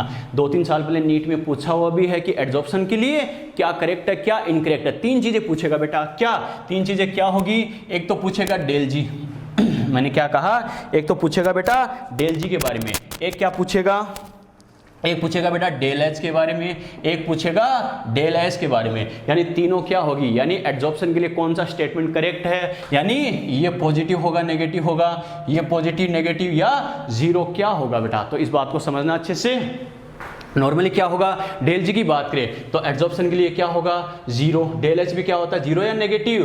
तीनों ही नेगेटिव होते हैं बेटा। मैंने क्या कहा? तीनों ही नेगेटिव। इस बात को दिमाग में सेट भी रखना बेटा। मैंने क्या कहा? लेकिन हर चीज का रीजन जरूर ध्यान होना चाहिए। क्यों? क्योंकि बच्चों देखो, डेल जी नेगेटिव, डेल जी नेगेटिव होने का मतलब क्या? प्रोसेस कैसा है? अरे प्रोसेस कैसा है बेटा? स्पॉन्टेनियस प्रोसेस है, यस और नो। प्रक्रम कैसा है? अगर स्वतः प्रक्रम है तो डेल जी क्या होता है? नेगेटिव होता है। ध्यान है ना? थर्मोडायनेमिक्स में, केमिकल इक्विलिब्रियम में हमने डिटेल से पढ़ा है डेल जी के बारे में। ओके, डेल एच नेगेटिव है, इसका मतलब प्रोसेस कैसा है? एक्सोथर्मिक है बच्चों, एक्सोथर्मिक प्रोसेस है। बच्चा कहेगा सर ये कैसे? बिल्कुल बेटा एक्सप्लेन करेंगे। डेल एस, डेल एस का मतलब क्या? नेगेटिव आ रहा है, इसका मतलब एंट्रोपी, एंट्रोपी क्या होनी चाहिए? डिक्रीज होनी चाहिए बेटा। बात समझ में आई क्या? बच्चा कहेगा सर ये होता कैसे? तो इस बात को इजी वे में समझना। कैसे बच्चों? देखो मैंने क्या कहा? एड्जॉर्प्शन का मतलब क्या है? पार्टिकल का सरफेस पर ऐड होना। क्लियर। अगर देखो स्पॉन्टेनियस प्रोसेस क्यों है? अगर ये बताओ, जैसे मैंने डस्ट पार्टिकल वाली बात की, मैंने डस्ट पार्टिकल को बोर्ड पे फेंका तो पार्टिकल इससे ऐड हो गए, इसी को तो अपन एड्जॉर्प्शन बोलते हैं। अभी ये बताओ, अगर मैं डस्ट पार्टिकल को फेंक कर बोर्ड पे नहीं चिपकाता तो ये बताओ नेचुरली अपने आप हो सकता नहीं हो सकता? अरे हो सकता है। अपन देखते हैं बेटा, कई बार जैसे मान लो कई दिन तक रूम की अपने टेबल या फिर जो भी है अपन सफाई ना करे तो हमें पता है कई सारे डस्ट पार्टिकल, ये बताओ अरे सरफेस पे चिपके होते हैं नहीं होते? होते हैं। तो मैंने क्या कहा? ऐसा नहीं कि हम डस्ट पार्टिकल या किसी अदर पार्टिकल को किसी के सरफेस से चिपकाएंगे तो ही एड्जॉर्प्शन होगा, हम नहीं करेंगे। हाँ हम करेंगे तो रेट इंक्रीज हो सकती है। मैंने क्या कहा? अपन सिर्फ एक्सेलरेट कर सकते हैं किसी प्रोसेस को। कुछ नेचुरल प्रोसेस ऐसे होते हैं वो अपने आप भी हो सकते। हम क्या कर सकते हैं, हम तो सिर्फ उसकी रेट को इंक्रीज या डिक्रीज कर सकते हैं। बाकी नेचुरल प्रोसेस है, अगर हम कुछ भी नहीं करेंगे तो वो अपने अकॉर्डिंग अपने आप होता रहेगा बेटा। बात समझ में आई क्या? तो मैंने क्या कहा, किसी पार्टिकल की सरफेस पर अदर पार्टिकल का जमा होना हम करेंगे तो ही होगा। नेचुरली हो सकता नहीं हो सकता? हो सकता है। जैसे मैंने रूम की सफाई वाला बेस्ट एग्जांपल दिया, रूम हो, घर हो, अपनी टेबल हो, कुछ भी हो बेटा, अगर अपन कई दिन तक सफाई नहीं करें तो क्या होता है, कई सारे डस्ट पार्टिकल या कचरा जमा होता है, नहीं होता? हाँ सर होता है, हमारे रूम में ऐसा ही तो होता है। बिल्कुल बेटा, स्टूडेंट लाइफ में सबके रूम में ऐसा ही होता है, टेंशन मत लो। ओके, तो मेरा कहने का मतलब क्या है, अगर हम पार्टिकल को सरफेस से ऐड नहीं करेंगे, बाहर से कोई एक्स्ट्रा एफर्ट नहीं करेंगे, तो भी किसी सबस्टांस की सरफेस पर पार्टिकल ऐड हो सकते हैं। तो प्रोसेस कैसा होगा? Spontaneous process. क्योंकि हमें पता है कोई प्रोसेस अपने आप हो सकता है, उसको हम बोलते हैं स्पॉन्टेनियस प्रोसेस, स्वतः प्रक्रम। और अगर प्रोसेस स्पॉन्टेनियस है तो क्या होगा, डेल जी नेगेटिव होगा बेटा। समझ में आ गया? क्लियर? चलो बच्चों, अब बात करते हैं बच्चों दूसरा क्या है, एक्सोथर्मिक प्रोसेस। एक्सोथर्मिक प्रोसेस, बच्चा कहेगा सर अगर एंडोथर्मिक हो तो क्या हो जाता? बच्चों देखो, अरे दिमाग में तो आना चाहिए ना कि सर अगर प्रोसेस एंडो होगा तो क्या होगा। देखो हेल्पफुल कंडीशन क्या है, मैं पहले अपोजिट करके सोचता हूं। क्या मान लो अगर प्रोसेस एंडो होता, सपोज करो बेटा ये सबस्टांस है, कोई सबस्टांस है बेटा, इसकी सरफेस पर मुझे क्या करना है, ये पार्टिकल इनको मुझे जमा करना है। क्योंकि हमें पता है इस सबस्टांस की सरफेस पर ये पार्टिकल जमा होंगे, डिपॉजिट होंगे, तो ही तो क्या होगा, इसे एड्जॉर्प्शन बोलेंगे। अब अगर ये प्रोसेस अगर एंडो होता, मैंने क्या कहा, प्रोसेस कैसा होता, एंडोथर्मिक होता, यानी उष्माशोषी होता, तो हमें पता ये हीट गेन करता नहीं करता? यस और नो? अगर ये हीट गेन करता तो हमें पता है बच्चों, अरे इन पार्टिकल की एनर्जी इंक्रीज होती नहीं होती? इनकी भी होती, लेकिन जो बाहर से छोटे छोटे पार्टिकल डिपॉजिट हो रहे हैं उनकी एनर्जी में ज्यादा चेंज आता। तो इनकी अगर एनर्जी इंक्रीज होती तो हमें पता, अगर एनर्जी इंक्रीज होती तो ये बताओ पार्टिकल के दूर जाने की टेंडेंसी होती नहीं होती? होती बेटा। लेकिन एड्जॉर्प्शन के लिए क्या करना जरूरी है, दोनों का ऐड होना, दोनों का चिपकना। और दोनों के ऐड होने के लिए क्या जरूरी है, दोनों पार्टिकल का पास पास आना। और दोनों पार्टिकल का पास पास आने के लिए क्या कंडीशन जरूरी है, दोनों का कम से कम क्या, अरे स्टेबल होना। स्टेबल होना मतलब एनर्जी कम होना। यस और नो? जैसे मान लो मेरे हाथ की जो सरफेस है बेटा, इसको मैं बोल रहा हूं एड्सॉर्बेंट। मैंने क्या कहा, इसको क्या बोला है, एड्सॉर्बेंट, यानी अधिशोषक, यानी इसकी सरफेस पर कोई पार्टिकल डिपॉजिट होंगे। सपोज करो ये मान लो मार्कर, वो वही पार्टिकल है, मार्कर को मैं बोल रहा हूं एड्सॉर्बेट यानी अधिशोष्य। ओके, यानी मार्कर है बेटा, ये क्या एड्सॉर्बेट की फॉर्म में है, और ये मेरा हाथ है, ये क्या एड्सॉर्बेंट की फॉर्म में है। अगर क्या होगा, ये मार्कर इसकी सरफेस पर ऐड होगा तो ही मैं इसे एड्सॉर्प्शन बोलूंगा। क्लियर? ठीक है बेटा। देखो अब हम क्या कह सकते हैं, दो कंडीशन देखो मैं एज्यूम कर रहा हूं। क्या, अगर इस मार्कर की एनर्जी बहुत ज्यादा है, अरे इस मार्कर की एनर्जी बहुत ज्यादा है तो एक जगह फिक्स रह सकता है क्या, अरे ये निचला रह सकता है क्या, नहीं बेटा।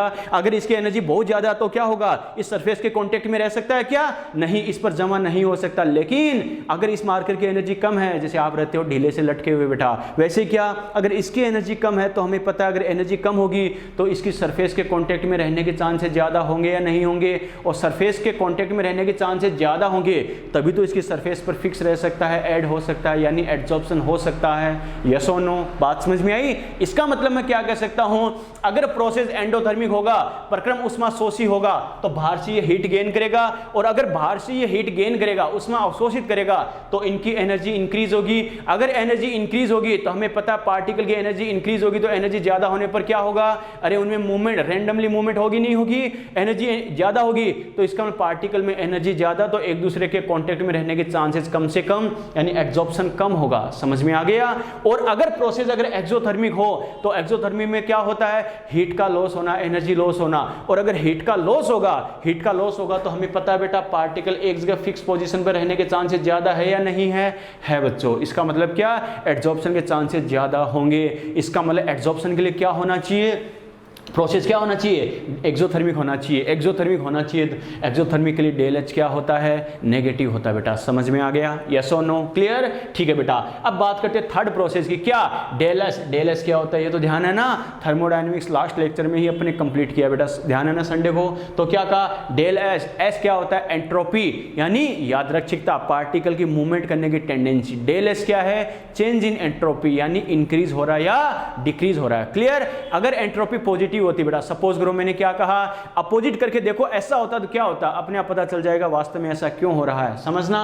अगर डेल एस पॉजिटिव होता तो हमें पता है एंट्रोपी इंक्रीज होती या नहीं होती। एंट्रोपी अगर इंक्रीज होती तो हमें पता बेटा, अगर एंट्रोपी इंक्रीज होगी, एंट्रोपी किस बात को रिप्रेजेंट करती है, पार्टिकल की रैंडमनेस को। मैंने कहा था रैंडमनेस, इर्रेगुलरिटी, डिसऑर्डर, यादृच्छिकता या अक्रमबद्धता या क्या, मैंने क्या कहा, डिसऑर्डर बेटा, रैंडमनेस यानी क्या, कई सारी प्रॉपर्टी मैंने बताई थी, अनियमितता, इर्रेगुलरिटी, याद है ना। अगर एंट्रोपी डेल एस पॉजिटिव होता मतलब एंट्रोपी इंक्रीज होती, और अगर एंट्रोपी इंक्रीज होती तो हमें पता पार्टिकल की रैंडमनेस ज्यादा होती नहीं होती। जैसे मार्कर वाला एग्जांपल अभी हमने बताया था, अगर इस मार्कर एक पार्टिकल मान रहा हूं, अगर इसकी एंट्रोपी इंक्रीज होगी तो हमें पता है इसकी रैंडमनेस इंक्रीज होगी, इसका मतलब इसमें मूवमेंट ज्यादा होगी, और इसकी मूवमेंट ज्यादा होगी तो हमें पता सरफेस के कांटेक्ट में रहने के चांसेस कम से कम होंगे, और सरफेस के कांटेक्ट में रहने के चांसेस कम से कम है, इसका मतलब एड्सॉर्प्शन के चांसेस कम से कम है। आ गया समझ में। लेकिन एड्सॉर्प्शन होने के लिए हेल्पफुल कंडीशन क्या है, ये अगर हम नोटिस करें तो मैं क्या कहूं, एंट्रोपी अगर डिक्रीज हो तो क्या होगा, एंट्रोपी अगर डिक्रीज होगा हमें पता इसकी रैंडमनेस अगर कम होगी, इसकी रैंडमनेस कम होगी तो क्या होगा बेटा, अगर रैंडमनेस कम होगी तो हमें पता है इसके सरफेस के कांटेक्ट में रहने के चांसेस ज्यादा होंगे, एड्सॉर्प्शन के चांसेस ज्यादा होंगे। इसका मतलब हेल्पफुल कंडीशन क्या है, एंट्रोपी डेल एस पॉजिटिव होना, नेगेटिव होना, नेगेटिव होना। तो मेरा कहने का मतलब क्या है बेटा, सीधा रटोगे, थोड़ा कंफ्यूजन हो सकता है लेकिन कॉन्सेप्ट समझ लिया क्या। अगर नॉन स्पॉन्टेनियस होता तो हमें पता है बेटा, जरूरी है कि हम ही करें, नेचुरली भी हो सकता है, प्रोसेस स्पॉन्टेनियस होगा। एड्सॉर्प्शन का मतलब भी क्या है, कोई भी दो पार्टिकल का आपस में ऐड हो जाना, चिपक जाना, उसे बोलते हैं एड्सॉर्प्शन। ऐड मतलब ऐड होना, जुड़ना। आ गया समझ में। अगर क्या अपने आप भी हो सकता है मतलब स्पॉन्टेनियस, तो डेल जी क्या होगा, नेगेटिव होगा बेटा, क्लियर। अगर एंडोथर्मिक होगा तो हमें पता है हीट गेन करेगा, एनर्जी बढ़ेगी, कॉन्टेक्ट में आने के चांसेस कम से कम, एड्सॉर्प्शन कम होगा। लेकिन अगर एक्सोथर्मिक है तो हीट का लॉस होगा, तो पार्टिकल की एनर्जी कम होगी, तो कॉन्टेक्ट में आने के चांसेस ज्यादा, कॉन्टेक्ट में आने के चांसेस ज्यादा तो क्या होगा, एड्सॉर्प्शन ज्यादा होगा, मतलब एक्सोथर्मिक होना चाहिए, डेल एच नेगेटिव होना चाहिए, क्लियर। अगर एंट्रोपी बढ़ेगी, एंट्रोपी बढ़ेगी तो क्या होगा बच्चों, सीधी सी बात है, पार्टिकल के दूर दूर जाने के चांसेस ज्यादा होंगे क्योंकि रैंडमनेस ज्यादा होगी, अपनी मर्जी से मूवमेंट करते जाएंगे लगातार। लेकिन अगर एंट्रोपी डिक्रीज हो तो हमें पता पार्टिकल के कांटेक्ट में आने के चांसेस ज्यादा होंगे, कांटेक्ट में आने के चांसेस ज्यादा तो क्या होगा बेटा, हमें पता है एड्सॉर्प्शन के चांसेस ज्यादा। तो एंट्रोपी डिक्रीज होनी चाहिए, एंट्रोपी डिक्रीज होगी, इसका मतलब डेल एस क्या होगा बेटा, नेगेटिव के साथ आएगा। समझ में आ गया, क्लियर। और इसमें क्या, ये वाला पूछा भी गया था बेटा, डेल जी यानी डेल एच वाला बेटा, नीट 2018 में। समझ में आ गया, यस और नो। तो घुमा फिरा के कोई सा ही पूछे, जरूरी नहीं अपने ये पूछा गया तो यही रटे, क्या होगा कैसे होगा। समझ में आ गया, क्लियर। तो तीनों ही, दो ही चीज याद रखनी, क्या एड्सॉर्प्शन क्यों होता है, इनबैलेंसेस फोर्सेस की वजह से, क्लियर। एक क्या, डेल जी डेल एच डेल एस तीनों ही क्या होते हैं, नेगेटिव होते हैं, काम खत्म, ठीक है। रटने की अलग से जरूरत नहीं है, कैसे करना क्या करना, क्लियर, ठीक है बेटा। अब हमें पता है बच्चों, देखो नॉर्मली हम क्या करेंगे, एक सबस्टांस के सरफेस पर किसी अदर सबस्टांस का डिपॉजिट होते जाना, जमा होते जाना बेटा, ओके, उसको हमने एड्सॉर्प्शन बोला है। और ये प्रोसेस हमने कहा नेचुरली अपने आप हो सकता है, नेचुरली अपने आप हो सकता है, तो हमें पता है डेल जी नेगेटिव होगा। लेकिन ये बताओ, हमें पता हर चीज का वही बात है, एंड पॉइंट आता नहीं आता, आता है, एड्सॉर्प्शन का भी एक एंड पॉइंट आता है, क्लियर। और एड्सॉर्प्शन का अगर एक एंड पॉइंट आता है बेटा तो उसे क्या बोलेंगे, इक्विलिब्रियम स्टेट। मैंने क्या कहा, जैसे मान लो इस सबस्टेंस की सरफेस पर पार्टिकल जमा होते जा रहे हैं, लेकिन हमें पता है एक पॉइंट ऐसा आएगा, जैसे अपन ने क्या कहा था, इनबैलेंसेस फोर्सेस की वजह से, इनबैलेंसेस फोर्सेस की वजह से तो है, लेकिन हमें पता है एक टाइम पर आकर इसके फोर्स बैलेंस होंगे या नहीं होंगे। अरे इस पार्टिकल की बात करूं, इसके फोर्स बैलेंस होंगे नहीं होंगे।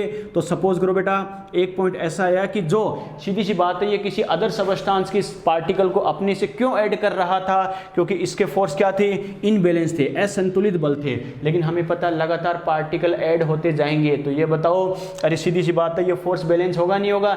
एक टाइम ऐसा आएगा कि फोर्स बैलेंस हो जाएगा, और अगर फोर्स बैलेंस हो जाए तो हमें पता है बेटा, ये बताओ एड्सॉर्प्शन का प्रोसेस स्टॉप होगा या नहीं होगा, होगा बेटा। बात समझ में आई क्या, इसका मतलब इसके बाद एड्सॉर्प्शन होगा क्या, नहीं बच्चों, बात समझ में आई क्या। तो क्या करेंगे, एड्सॉर्प्शन की अगर बात करें तो क्या कहा, इस पॉइंट पर अगर अपन बात करें तो क्या होगा, एड्सॉर्प्शन का प्रोसेस कंप्लीट होगा क्या, नहीं। और इसको क्या बोलेंगे बेटा, इक्विलिब्रियम स्टेट। हमें पता है क्या बोलते हैं इसे, इक्विलिब्रियम स्टेट। और इक्विलिब्रियम स्टेट की अगर बात करें तो हमें पता है डेल जी इस पॉइंट पर क्या हो जाता है, जीरो हो जाता है, क्योंकि हमें पता है इक्विलिब्रियम का मतलब ही क्या है, दोनों साइड सेम चेंजेस होना बेटा। ओके, यानी जितने पार्टिकल ऐड होंगे उतने ही रिमूव होंगे, तो इसका मतलब फाइनली नेट चेंज तो क्या जीरो होगा। अरे सीधी सी बात है, मैं 10 फीट मान लो आगे मूव कर रहा हूँ, फिर 10 फीट वापस पीछे आ रहा हूँ, इसका मतलब मेरी फाइनल मूवमेंट कितनी है, अरे डिस्प्लेसमेंट कितना बेटा मेरा, जीरो। समझ में आ गया क्यों? इसका मतलब क्या, एक पॉइंट ऐसा आएगा जिस पर कोई एक्स्ट्रा पार्टिकल ऐड नहीं हो पाएगा। क्यों? क्योंकि जितने पार्टिकल ऐड होंगे उतने पार्टिकल वापस रिमूव होते जाएंगे,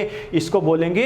तो इस पॉइंट को अपन क्या बोलते हैं कि फाइनली इस पॉइंट पर कोई एड्जॉर्प्शन नहीं हो रहा, कोई अधिशोषण नहीं हो रहा, एक्स्ट्रा पार्टिकल ऐड नहीं हो रहे, जितने थे ऑलमोस्ट उतने ही है, इसको बोलते हैं इक्विलिब्रियम स्टेट, और डेल जी क्या होगा, जीरो होता है। समझ में आ गया? क्लियर? ठीक है बेटा, तो मैंने क्या कहा, पार्टिकल का ऐड होना, यानी क्या कहा, पार्टिकल का ऐड होना, ये तो अपन ने क्या कहा था, एड्जॉर्प्शन। बात समझ में आई क्या? और पार्टिकल का क्या, रिमूव होना। ठीक है, रिमूव होना, इसको मैंने क्या बोला था बेटा, डीजॉर्प्शन। बात समझ में आई क्या? अरे पार्टिकल का ऐड होना एड्जॉर्प्शन यानी अधिशोषण, रिमूव होना मतलब डीजॉर्प्शन यानी विशोषण। ठीक है, और अगर दोनों अगर एक साथ हो बेटा, इसको बोलते हैं सोप्शन। क्या कहा, सोप्शन, यानी क्या बोलते हैं, शोषण बोलते हैं। तो ये कई सारी टर्म्स आएगी, इनका थोड़ा सा ध्यान रखना बेटा। Adsorption which is correct about adsorption, desorption, sorption यानी अधिशोषण, विशोषण या शोषण, इनका मीनिंग क्या है, कैसे है बेटा। ओके, ठीक है। और ये अपन ने क्या कहा था बेटा, ये जो सबस्टांस होता है इसको अपन क्या बोलते हैं, इसको तो जैसे अपन ने कहा भी था एड्जॉर, क्या बोलते हैं बेटा इसे, एड्जॉर्बेट या एड्जॉर्बेंट, ये होता है जैसे एड्जॉर्बेंट। और ये अपन ने कहा था क्या होता है, एड्जॉर्बेट तो होता ही होता है। नॉर्मली ध्यान रखना, ये मैक्सिमम क्या करता है, सॉलिड फॉर्म में यूज करते हैं, जबकि ये क्या होता है, लिक्विड या फिर गैस यूज कर सकते हैं। क्यों? क्योंकि हमें पता है अगर एड्जॉर्बेंट अगर सॉलिड नहीं होगा तो खुद ही फिक्स रह सकता है क्या, नहीं, तो कम से कम इसका तो फिक्स रहना जरूरी है बेटा। तो नॉर्मली मोस्ट प्रोबेबल क्या लेते हैं, ज्यादातर एड्जॉर्बेंट को क्या लेते हैं, सॉलिड फॉर्म में यूज करते हैं, ताकि पार्टिकल फिक्स रहे, और जो ऊपर पार्टिकल ऐड होते हैं वो जनरली क्या, लिक्विड या गैस की फॉर्म में यूज कर सकते हैं। ज्यादातर हम स्टडी गैस के लिए करते हैं, लेकिन लिक्विड भी यूज कर सकता है। जैसे मैंने कहा, मान लो ये बेंच है बेटा, ये बेंच है, ये तो क्या होगी, एड्जॉर्बेंट होगी, अधिशोषक होगी। इसकी सरफेस पर अदर पार्टिकल ऐड हो सकते हैं, नहीं हो सकते, हो सकते हैं। तो जैसे मान लो डस्ट पार्टिकल भी इसकी सरफेस पर ऐड हो सकते हैं, और क्या, मैं थोड़ा सा वाटर गिरा दूं वो भी ऐड हो सकता है, वो भी इसकी सरफेस पर फिक्स हो सकता है, या कुछ गैसेस पार्टिकल वो भी इसकी सरफेस से चिपक सकते हैं, यस और नो। तो क्या कहेंगे, ज्यादातर ये सॉलिड फॉर्म में, ये लिक्विड या गैसेस फॉर्म या सॉलिड भी यूज कर सकता है। नॉर्मली लिक्विड, गैस या सॉलिड कोई सा भी हो सकता है, ज्यादातर मोस्ट प्रोबेबल। समझ में आ गया, यस और नो, क्लियर? ये मैंने बात की बेटा एड्जॉर्प्शन क्या होता है, कैसे होता है। यहां तक कोई डाउट है तो बोलो फटाफट, जल्दी बोलो बेटा, कोई भी डाउट है तो बोलो फटाफट, कोई भी डाउट है तो बोलो फटाफट।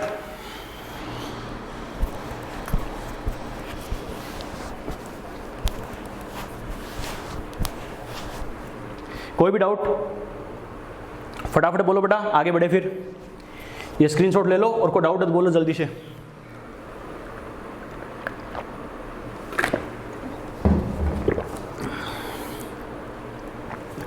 फटाफट, फिर आगे बढ़े, स्क्रीनशॉट ले लो, चलो।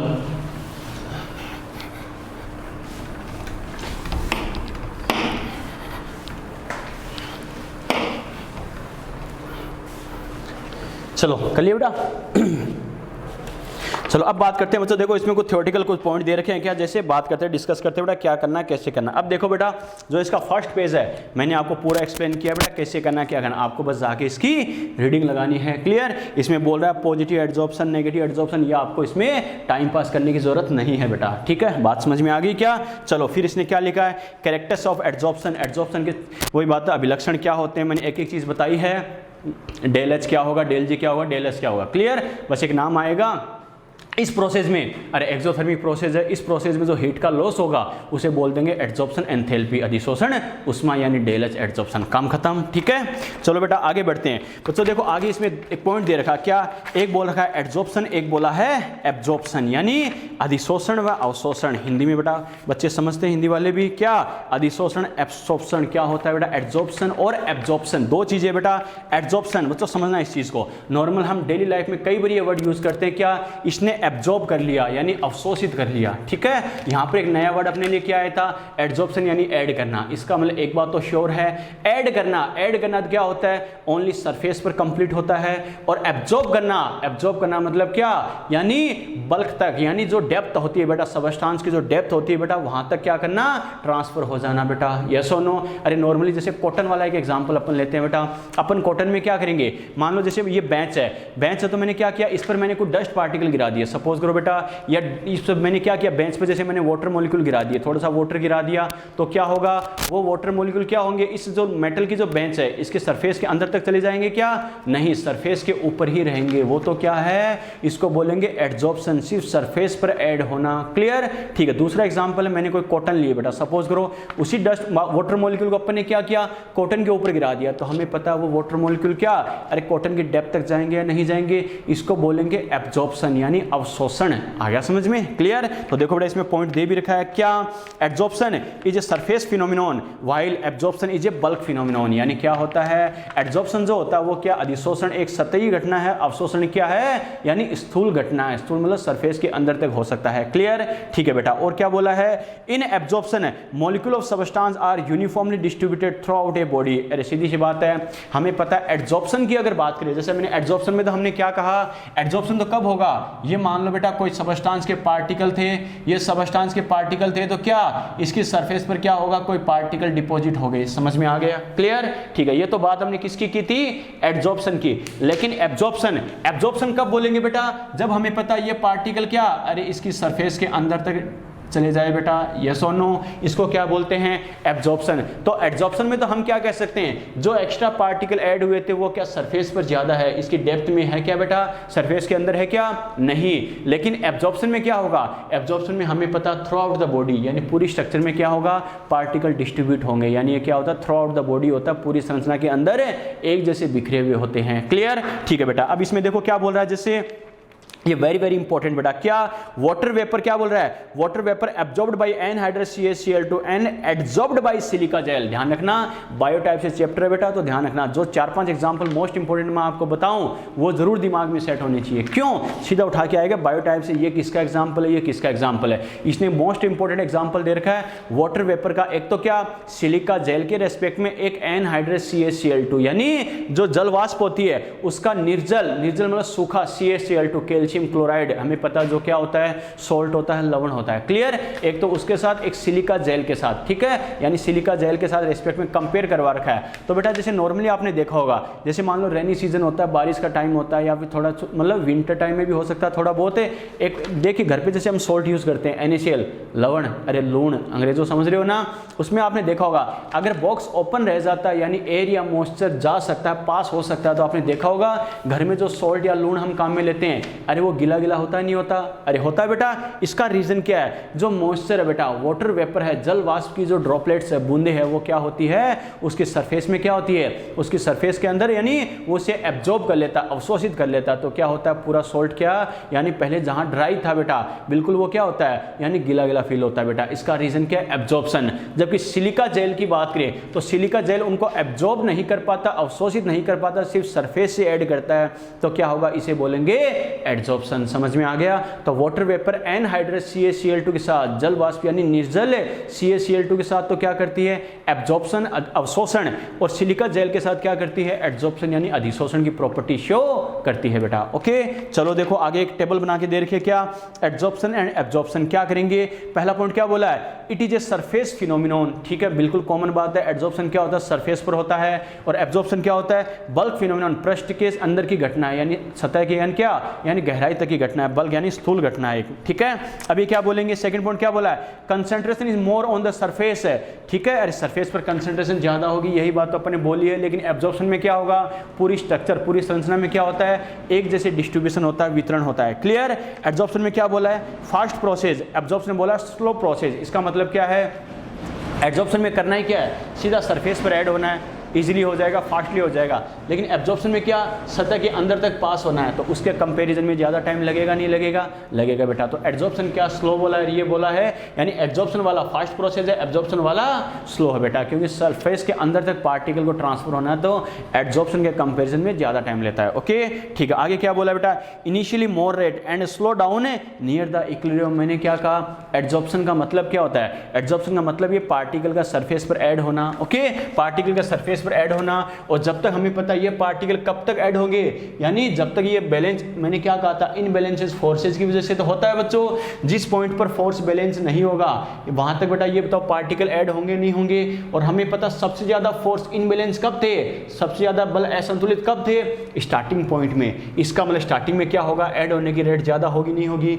होगी। और जैसे जैसे फोर्स बैलेंस होते जाएंगे हमें पता रेट क्या होगी, डिक्रीज होती जाएगी, कम होती जाएगी। और हमें पता एक पॉइंट ऐसा आता है इक्विलिब्रियम पॉइंट, उसके बाद क्या सारे फोर्स बैलेंस हो चुके हैं तो कोई पार्टिकल ऐड नहीं होगा, और क्या ऐड होने की रेट जीरो हो जाएगी। तभी तो अपने बोला डेल जी जीरो, इक्विलिब्रियम स्टेट। आ गया समझ में। लेकिन एब्जॉर्प्शन की बात करें, जहां तक क्या, जैसे कॉटन वाला एग्जांपल अपने दिया, जहां तक क्या होगा, कॉटन में कैपेसिटी है वाटर मॉलिक्यूल को एब्जॉर्ब करने की, अवशोषित करने की, वो क्या करेगी, उसी रेट के साथ होता है ऑलमोस्ट। ओके ठीक है, आगे देखो बेटा, ग्राफ दे रखा, क्या टेम्परेचर के रेस्पेक्ट में दे रखा। तो मैंने क्या कहा बच्चों, देखो ग्राफ में क्या दे रखा है, यानी एब्जॉर्प्शन की अगर बात करें किसके रेस्पेक्ट में, प्रेशर के रेस्पेक्ट में अगर हमें दे रखा है बच्चों, तो क्या होगा, यानी जैसे मान लो आइसोथर्मल, आइसोथर्मल मतलब कांस्टेंट टेम्परेचर पर, तो ये तो क्या बेटा एब्जॉर्प्शन बोला है, यानी किस रेट से एब्जॉर्प्शन होगा, और ये प्रेशर की बात कर रहा है। एक ग्राफ बच्चों क्या दे रखा है, यानी एब्जॉर्प्शन के रेस्पेक्ट में दे रखा है, यानी एब्जॉर्प्शन कैसे होगा, क्या होगा, प्रेशर के साथ दे रखा है। और आइसोथर्म बोला है मतलब कांस्टेंट टेम्परेचर पर स्टडी कर रहा है। क्लियर।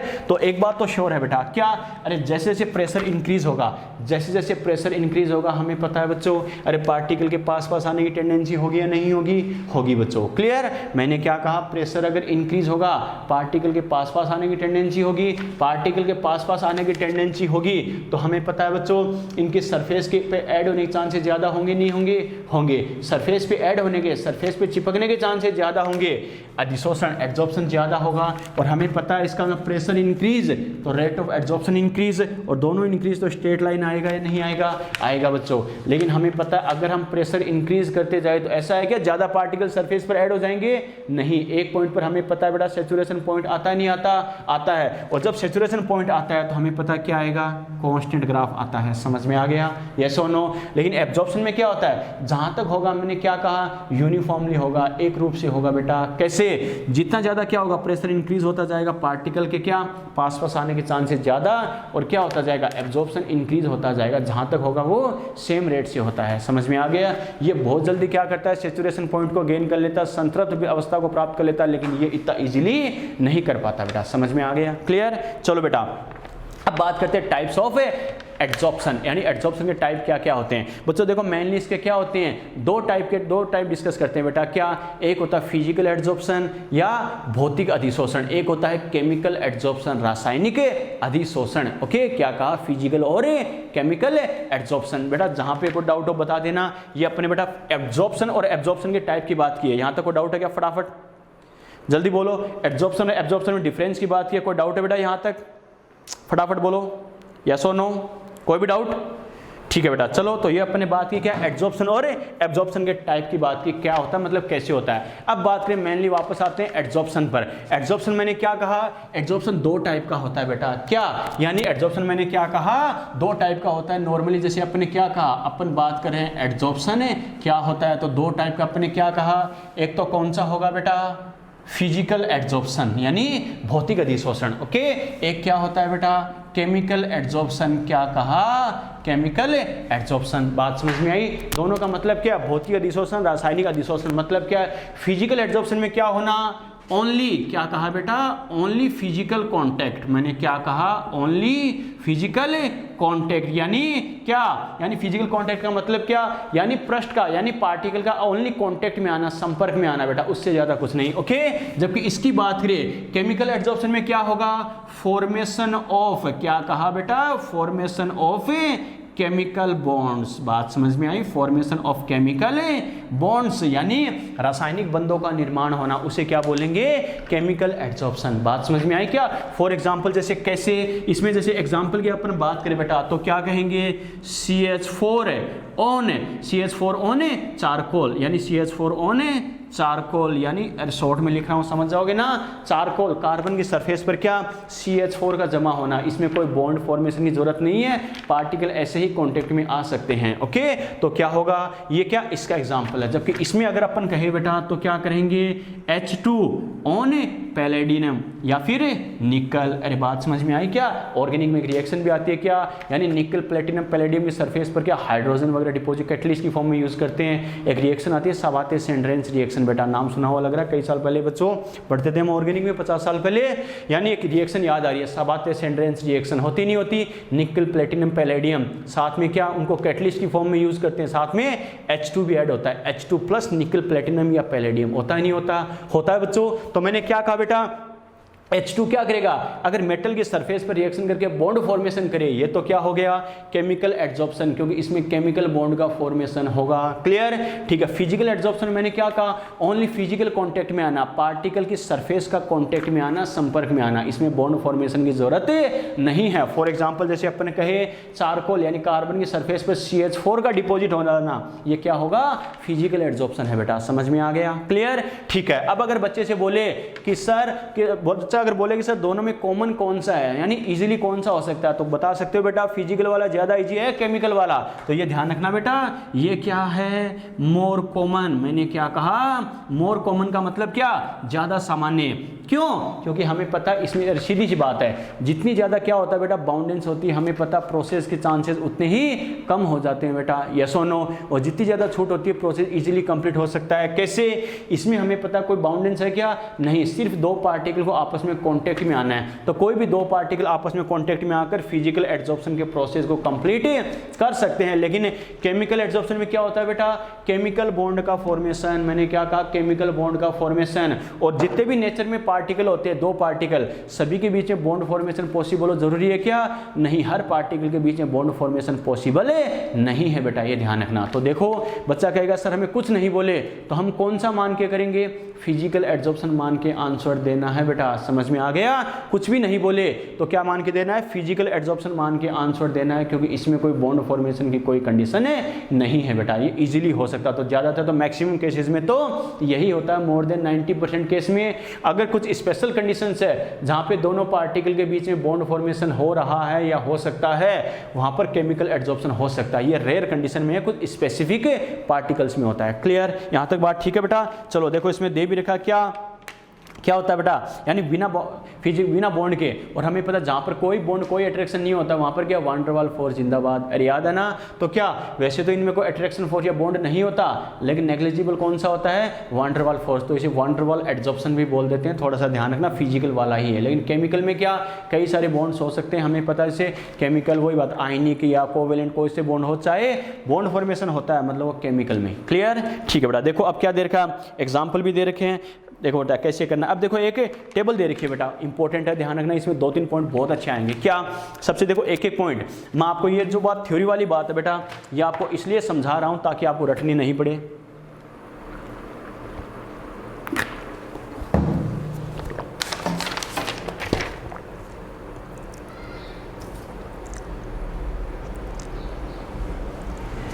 चलो बेटा देखो मेरा कहने का मतलब क्या बेटा, देखो जो पॉइंट बीच में आ रहा है बेटा, देखो थ्योरेटिकल पॉइंट किसी पॉइंट पर मैं ज्यादा फोकस कर रहा हूं, ध्यान रखना, उसमें क्वेश्चन ज्यादा बनने के चांसेस है बेटा। आगे समझ में? देखो बेटा क्या कहा, कैसे करना है? Physical adsorption, chemical adsorption. बच्चों देखो क्या, मेरा तो फिजिकल केमिकल का काम हो गया, लेकिन फिर भी बच्चों देखो क्या कहां पर क्वेश्चन बन सकता है, बच्चे को भी आइडिया होना चाहिए। जब आपको पेपर पे प्रिंट आ जाए तो जिन जिन पॉइंट पर मैं ज्यादा फोकस कर रहा हूं उनको अंडरलाइन स्टार मार्क कर लेना, ताकि 15 मिनट में चैप्टर रिवाइज करना होगा तो अंडरलाइन स्टार मार्क वाली चीजें पढ़ लेना, पूरा चैप्टर रिवाइज हो जाएगा। ओके, मैक्सिमम क्वेश्चन वहीं से आएंगे। तो बेटा देखो पॉइंट टू पॉइंट देखते हैं ताकि आपको रटना नहीं पड़े।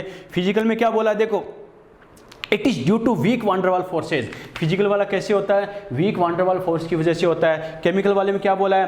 It is due to strong chemical bond. अरे हमें पता है वांडरवाल फोर्स तो नेग्लिजिबल होता है, इसमें रियल बॉन्ड का फॉर्मेशन होता है, तो ये हमें पता है इसके कंपैरिजन में तो ज़्यादा ही स्ट्रॉन्ग होगा। क्लियर, ठीक है। दूसरा क्या बोला है, low heat of adsorption, high heat of adsorption. सीधी सी बात है, हमने क्या कहा था, एड्जॉर्प्शन एक एक्सोथर्मिक प्रोसेस है। इस प्रोसेस में जो हीट इन्वॉल्व होती है बेटा, इस प्रोसेस में जो हीट इन्वॉल्व होती है तो क्या होगा, अरे सीधी सी बात है, हमें पता है क्या होगा, उसे एड्जॉर्प्शन हीट बोलेंगे।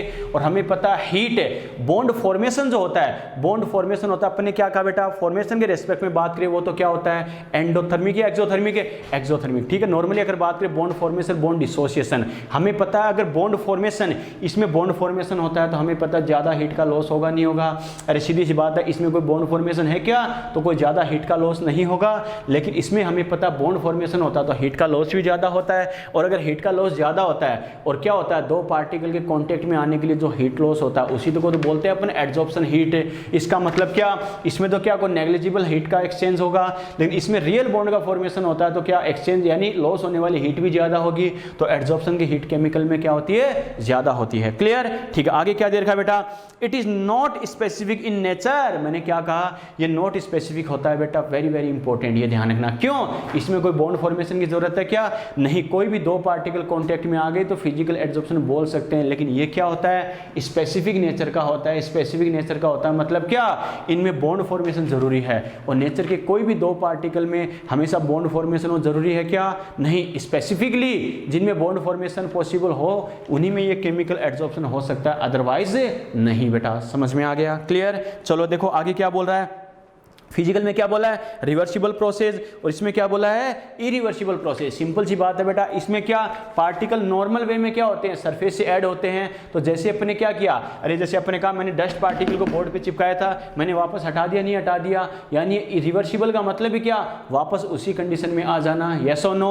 तो इसमें कोई बॉन्ड फॉर्मेशन तो होता नहीं, बस पार्टिकल नॉर्मली ऐड होते हैं, तो वापस इनको रिमूव कर सकते नहीं कर सकते, कर सकते, यानी रिवर्स भी कर सकते हैं, ऐड करने के साथ साथ रिमूव भी कर सकते हैं, रिवर्सिबल है। लेकिन ये क्या, हाँ ऐसा 100% इरिवर्सिबल जरूरी नहीं है बेटा ये, लेकिन इसके कंपैरिजन में बोले तो थोड़ा टिपिकल काम है बेटा। क्यों, इनमें बॉन्ड फॉर्मेशन हो जाता है तो पार्टिकल को इजीली रिमूव नहीं कर सकते, तो ये बोला जाता है इरिवर्सिबल। समझ में आ गया, क्लियर। चलो आगे क्या बोला बेटा, देखो it is multi molecular layer are formed. इसमें क्या बोला, यूनिमोलिकुलर लेयर। बेटा देखो समझने वाली बात है, कैसे होता है, क्या होता है बेटा, देखो जैसे कैसे करना, ये तो कोई खास काम की बात नहीं है तो इसको मैं मिटा रहा हूं। मैंने क्या कहा, फिजिकल और केमिकल में अगर अपन बात करें तो फिजिकल वाले को इसने क्या बोला है बच्चों, मल्टी मोलिकुलर, और केमिकल वाले को क्या बोला है, यूनिमोलिकुलर। ये अच्छे समझना बच्चों। देखो फिजिकल एड्जॉर्प्शन की अगर अपन बात करते हैं तो ये जैसे फिजिकल वाला, और ये मान लो मैं इधर बना रहा हूं केमिकल वाला, ये अच्छे समझना। ओके, फिजिकल वाले में तो क्या, अरे सीधी सी बात है, मल्टी मोलिकुलर क्यों बोला बेटा, तो मान लो जैसे ये कोई सबस्टांस है, ये हमें पता है इसकी सरफेस वाले पार्टिकल है, और हमें पता फिजिकल एड्जॉर्प्शन का तो मतलब क्या होता है, पार्टिकल का बस सरफेस के कांटेक्ट में आना, यस और नो। ये मान लो बच्चों पार्टिकल आ गए, कोई दिक्कत नहीं है। और हमें पता है अभी अगर फोर्स बैलेंस नहीं है तो और भी हमें पता है कई सारे पार्टिकल आ सकते हैं, नहीं आ सकते, यस और नो। अरे जब तक फोर्स बैलेंस नहीं होगा तब तक हमें पता है पार्टिकल की कई सारी लेयर बन सकती, नहीं बन सकती, बन सकती बेटा। तो ये क्या हो गया, मल्टी मोलिकुलर लेयर, क्लियर, ठीक है। जबकि इसकी बात करिए तो बच्चों देखो हमें पता है ये मान लो कोई सबस्टांस है, ये इसकी सरफेस के पार्टिकल है, ये सरफेस के पार्टिकल हो गए। अगर इसको केमिकल एड्जॉर्प्शन अपन कब बोल लेंगे, जब केमिकल बॉन्ड का फॉर्मेशन हो। बात समझ में आई क्या, इसका मतलब कोई अदर पार्टिकल है, ये मान लो बेटा कोई अदर पार्टिकल इसकी सरफेस पर ऐड हो रहे हैं, तो ये बताओ जब तक हमें पता इन दोनों में एक बॉन्ड का फॉर्मेशन नहीं हो तब तक अपन केमिकल एड्जॉर्प्शन बोल सकते हैं क्या, नहीं बच्चों। अब मान लो क्या होगा, इन दोनों में बॉन्ड बन गया, इनमें बन गया, इनमें बन गया, इनमें बन गया, इनमें बन गया, इनमें बन गया। अब क्या होगा, कोई अदर लेयर है बेटा, ये मान लो सेकंड लेयर है, तो हमें पता है सेकंड लेयर बस क्या, सेकंड लेयर सीधा इसके कांटेक्ट में आ जाए, पॉसिबल है क्या, नहीं। अगर केमिकल एड्जॉर्प्शन की बात कर रहे हैं तो हमें पता इस लेयर के पार्टिकल का इसके कांटेक्ट में यानी बॉन्ड फॉर्मेशन जरूरी है। लेकिन हमें पता है बॉन्ड फॉर्मेशन की कम से कम फ्री साइट का अवेलेबल होना जरूरी है, मुक्त सतह का उपस्थित होना जरूरी है। ये जो सरफेस वाले पार्टिकल थे वो फर्स्ट लेयर के पार्टिकल से बॉन्ड बना चुके हैं, इसका मतलब और बॉन्ड बना सकते हैं क्या, क्योंकि बॉन्ड बनाने के लिए कोई फ्री साइट है ही नहीं। तो सेकंड लेयर के पार्टिकल पार्टिकल इसकी सरफेस पर एडजॉर्ब हो सकते हैं क्या? नहीं बच्चों, तो ये लेयर इसका कोई काम नहीं है, ओनली यही लेयर होगा। जबकि इसमें क्या होता है, इस टाइप से कई सारे पार्टिकल सरफेस पर ऐड हो सकते हैं। समझ में आ गया? यस और नो? तो इस पर तो कोई बॉन्ड फॉर्मेशन की दिक्कत नहीं है, कई सारे पार्टिकल लेयर की फॉर्म में इसकी सरफेस पर ऐड हो सकते हैं। तो मल्टी मोलिकुलर यानी क्या, बहुप्रतीय बोलते हैं ना, बहुप्रतीय अधिशोषण। क्लियर? लेकिन इसमें क्या होता है बच्चों, बॉन्ड फॉर्मेशन में नॉर्मली क्या होता है, एक ही लेयर बॉन्ड फॉर्मेशन कर लेती है, तो क्या होता है बाकी अदर लेयर सरफेस के पार्टिकल से बॉन्ड फॉर्मेशन नहीं कर पाते, इस वजह से अदर लेयर के पार्टिकल यहां पर डिपॉजिट नहीं हो सकते। बेटा समझ में आ गया? क्लियर? और यहां तक बात ठीक है बच्चों? चलो आगे क्या बोला है, नो एक्टिवेशन एनर्जी इवॉल्व। ठीक है, इसमें क्या बोला, एक्टिवेशन एनर्जी इन्वॉल्व। अरे केमिकल काइनेटिक्स में हमने डिटेल से पढ़ा है बेटा, आपको याद है? तो एक्टिवेशन एनर्जी का मतलब क्या है, रिएक्शन होने में जो बीच का बैरियर होता है उसको बोलते हैं एक्टिवेशन एनर्जी। याद है ना, जो एनर्जी बैरियर होता है, ऊर्जा अवरोध होता है, उसको बोलते हैं एक्टिवेशन एनर्जी, यानी ऊर्जा अवरोध, सक्रियण ऊर्जा। याद है बच्चों? जब को हमें क्या कहा, यानी एक्टिवेशन एनर्जी का रोल आता ही कब है, जब रिएक्शन होगी। क्लियर? रिएक्शन कब होगी, जब बॉन्ड फॉर्मेशन हो। यस और नो? और हमें पता है बॉन्ड फॉर्मेशन किस में होगा, केमिकल वाले में। इसमें बॉन्ड फॉर्मेशन होता है तो एनर्जी बैरियर यानी एक्टिवेशन एनर्जी की जरूरत पड़ेगी। जब इसमें बॉन्ड फॉर्मेशन ही नहीं होता तो एक्टिवेशन एनर्जी का कोई रोल है क्या? नहीं है बेटा। समझ में आ गया? तो क्या करेंगे, इसमें एक्टिवेशन एनर्जी का कोई रोल नहीं होता, इसमें एक्टिवेशन एनर्जी का रोल होता है क्योंकि इसमें एक्चुअल बॉन्ड का फॉर्मेशन होता है बेटा। समझ में आ गया? क्लियर? चलो आगे क्या बोला है, रैपिड प्रोसेस, स्लो प्रोसेस। ये रैपिड यानी फास्ट प्रोसेस, तीव्र प्रक्रम क्यों है बेटा, क्योंकि इस पर कोई बॉन्ड फॉर्मेशन की दिक्कत है क्या? नहीं, इस पर तो पार्टिकल डायरेक्टली सरफेस के कांटेक्ट में आ जाते हैं तो फास्टली हो जाता है। क्लियर? जबकि ये क्या है, स्लो प्रोसेस क्यों है, क्योंकि हमें पता है केमिकल एड्सॉर्प्शन कब बोलेंगे, जब पार्टिकल हमें पता है बॉन्ड फॉर्मेशन करे, और बॉन्ड फॉर्मेशन में थोड़ा इसके कंपैरिजन में थोड़ा टाइम लग सकता है, नहीं लग सकता? लग सकता है बेटा। तो ये कैसा है, स्लो प्रोसेस है उसके कंपैरिजन में। क्लियर? ठीक है बेटा। आगे क्या बोला है, take place more at low temperature and high pressure. मैंने क्या कहा, टेक प्लेस एट लो क्या, high pressure and high temperature, दोनों क्या होना चाहिए, यानी क्या, लो टेम्परेचर और हाई प्रेशर की बात करा बेटा। इसका मतलब यहां पर क्या होना चाहिए, टेम्परेचर तो क्या होना चाहिए, लो होना चाहिए, और प्रेशर क्या होना चाहिए, हाई होना चाहिए। बच्चा कहेगा सर क्यों? अरे हर चीज का कोई ना कोई रीजन तो है बेटा। अगर प्रेशर ज्यादा होगा तो पार्टिकल के पास पास आने के चांसेस ज्यादा होंगे, पार्टिकल के पास पास आने के चांसेस ज्यादा होंगे, ऐड होने के चांसेस ज्यादा होंगे। क्लियर? अब बच्चा कहेगा सर टेम्परेचर का यहां पर क्या रोल है, यहाँ पर टेम्परेचर का क्या रोल है? टेम्परेचर अगर ज़्यादा होगा तो सीधी सी बात है पार्टिकल की एनर्जी ज़्यादा होगी, नहीं होगी? और पार्टिकल की एनर्जी अगर ज़्यादा है तो हमें पता है पार्टिकल के दूर भागने की टेंडेंसी ज़्यादा होगी। इसका मतलब एड्सॉर्प्शन कम होगा। हमें एड्सॉर्प्शन ज़्यादा करवाने के लिए पार्टिकल को पास पास रखने की ज़रूरत है, पार्टिकल को पास पास रखने की ज़रूरत है। तो हमें पता है बेटा पार्टिकल पास पास कब होंगे, जब टेम्परेचर कम हो बेटा। तो ये तो कब होगा, लो टेम्परेचर हाई प्रेशर। आ गया समझ में? जबकि इसकी बात करूँ बेटा तो ये क्या होगा, हाई टेम्परेचर और हाई प्रेशर। प्रेशर वाली कंडीशन तो वही है, प्रेशर ज्यादा होगा पार्टिकल पास पास होंगे, पार्टिकल पास पास होंगे तो हमें पता है सरफेस से ऐड होने के चांसेस भी ज्यादा होंगे। क्लियर? ठीक है। लेकिन मैंने टेम्परेचर क्या बोला है, हाई बोला है। बच्चा कहेगा सर कैसे? तो बच्चों देखो सपोज करो क्या, हमें पता नॉर्मली क्या होगा, अरे फ्री एटम की फॉर्म में पार्टिकल होते हैं क्या? नॉर्मली यहाँ पर अपन क्या लेते हैं बच्चों, अरे लिक्विड या गैसेज की फॉर्म में यूज करते हैं ऊपर वाले एडजॉर्बेट को, अधिशोष्य को। याद है ना? लेकिन हमें पता है नॉर्मल लिक्विड गैसेस क्या नेचर में जैसे only H gas, Cl gas ऐसा होता है क्या, H2Cl2 O2 N2 ऐसे होती है, स्टेबल फॉर्म में होती है बेटा। ये अगर किसी अदर सरफेस से बॉन्ड फॉर्मेशन करती है तो पहले खुद के बॉन्ड ब्रेक होना जरूरी है या नहीं है? यस और नो? जब तक खुद के बॉन्ड ब्रेक नहीं होंगे किसी अदर से बॉन्ड बनाने के लिए फ्री साइट होगी क्या? नहीं बच्चों। तो क्या होगा, टेम्परेचर ज्यादा क्यों होना चाहिए?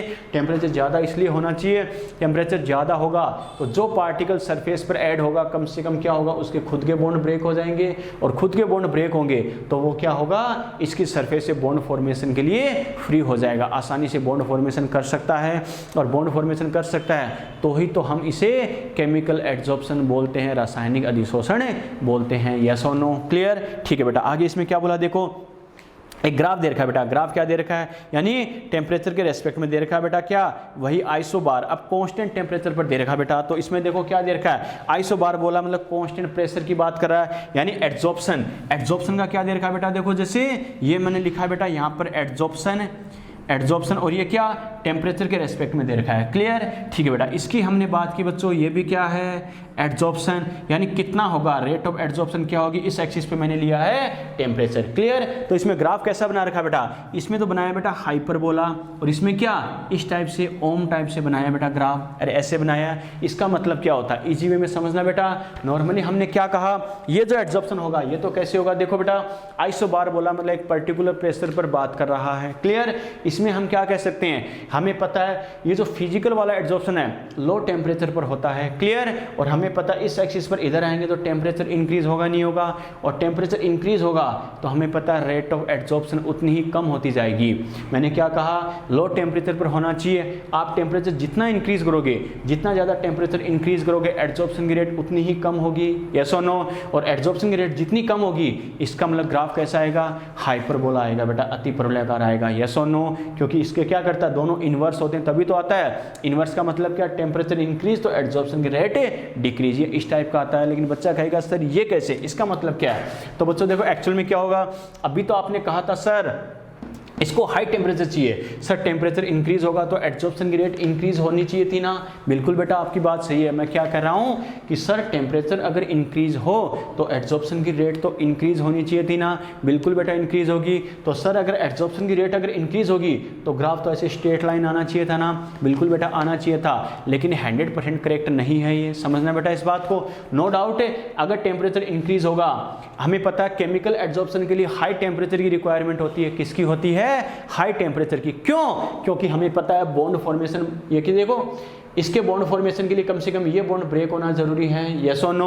और ये बॉन्ड ब्रेक होगा, इन बॉन्ड को ब्रेक करने के लिए पहले क्या टेम्परेचर हाई करेंगे थोड़ा सा बेटा। क्यों इतना टेम्परेचर हाई करेंगे कि जो मॉलिक्यूल सरफेस पर ऐड होना चाहते हैं वो फ्री एटम की फॉर्म में आ जाए, यानी बॉन्ड फॉर्मेशन के लिए फ्री हो बेटा। आ गया समझ में, यानी टेम्परेचर हाई क्यों करेंगे, ताकि इनके खुद के बॉन्ड ब्रेक हो जाए। बात समझ में आई क्या। लेकिन बच्चों क्या होगा, इसका मतलब अगर टेम्परेचर को इंक्रीज करोगे, हाई करोगे, तो नो डाउट इनके बॉन्ड ब्रेक होते जाएंगे और ये सरफेस पर ऐड होते जाएंगे, यानी एड्जॉर्प्शन इंक्रीज होता जाएगा। लेकिन हमें पता है अति हर चीज़ की बुरी होती नहीं होती।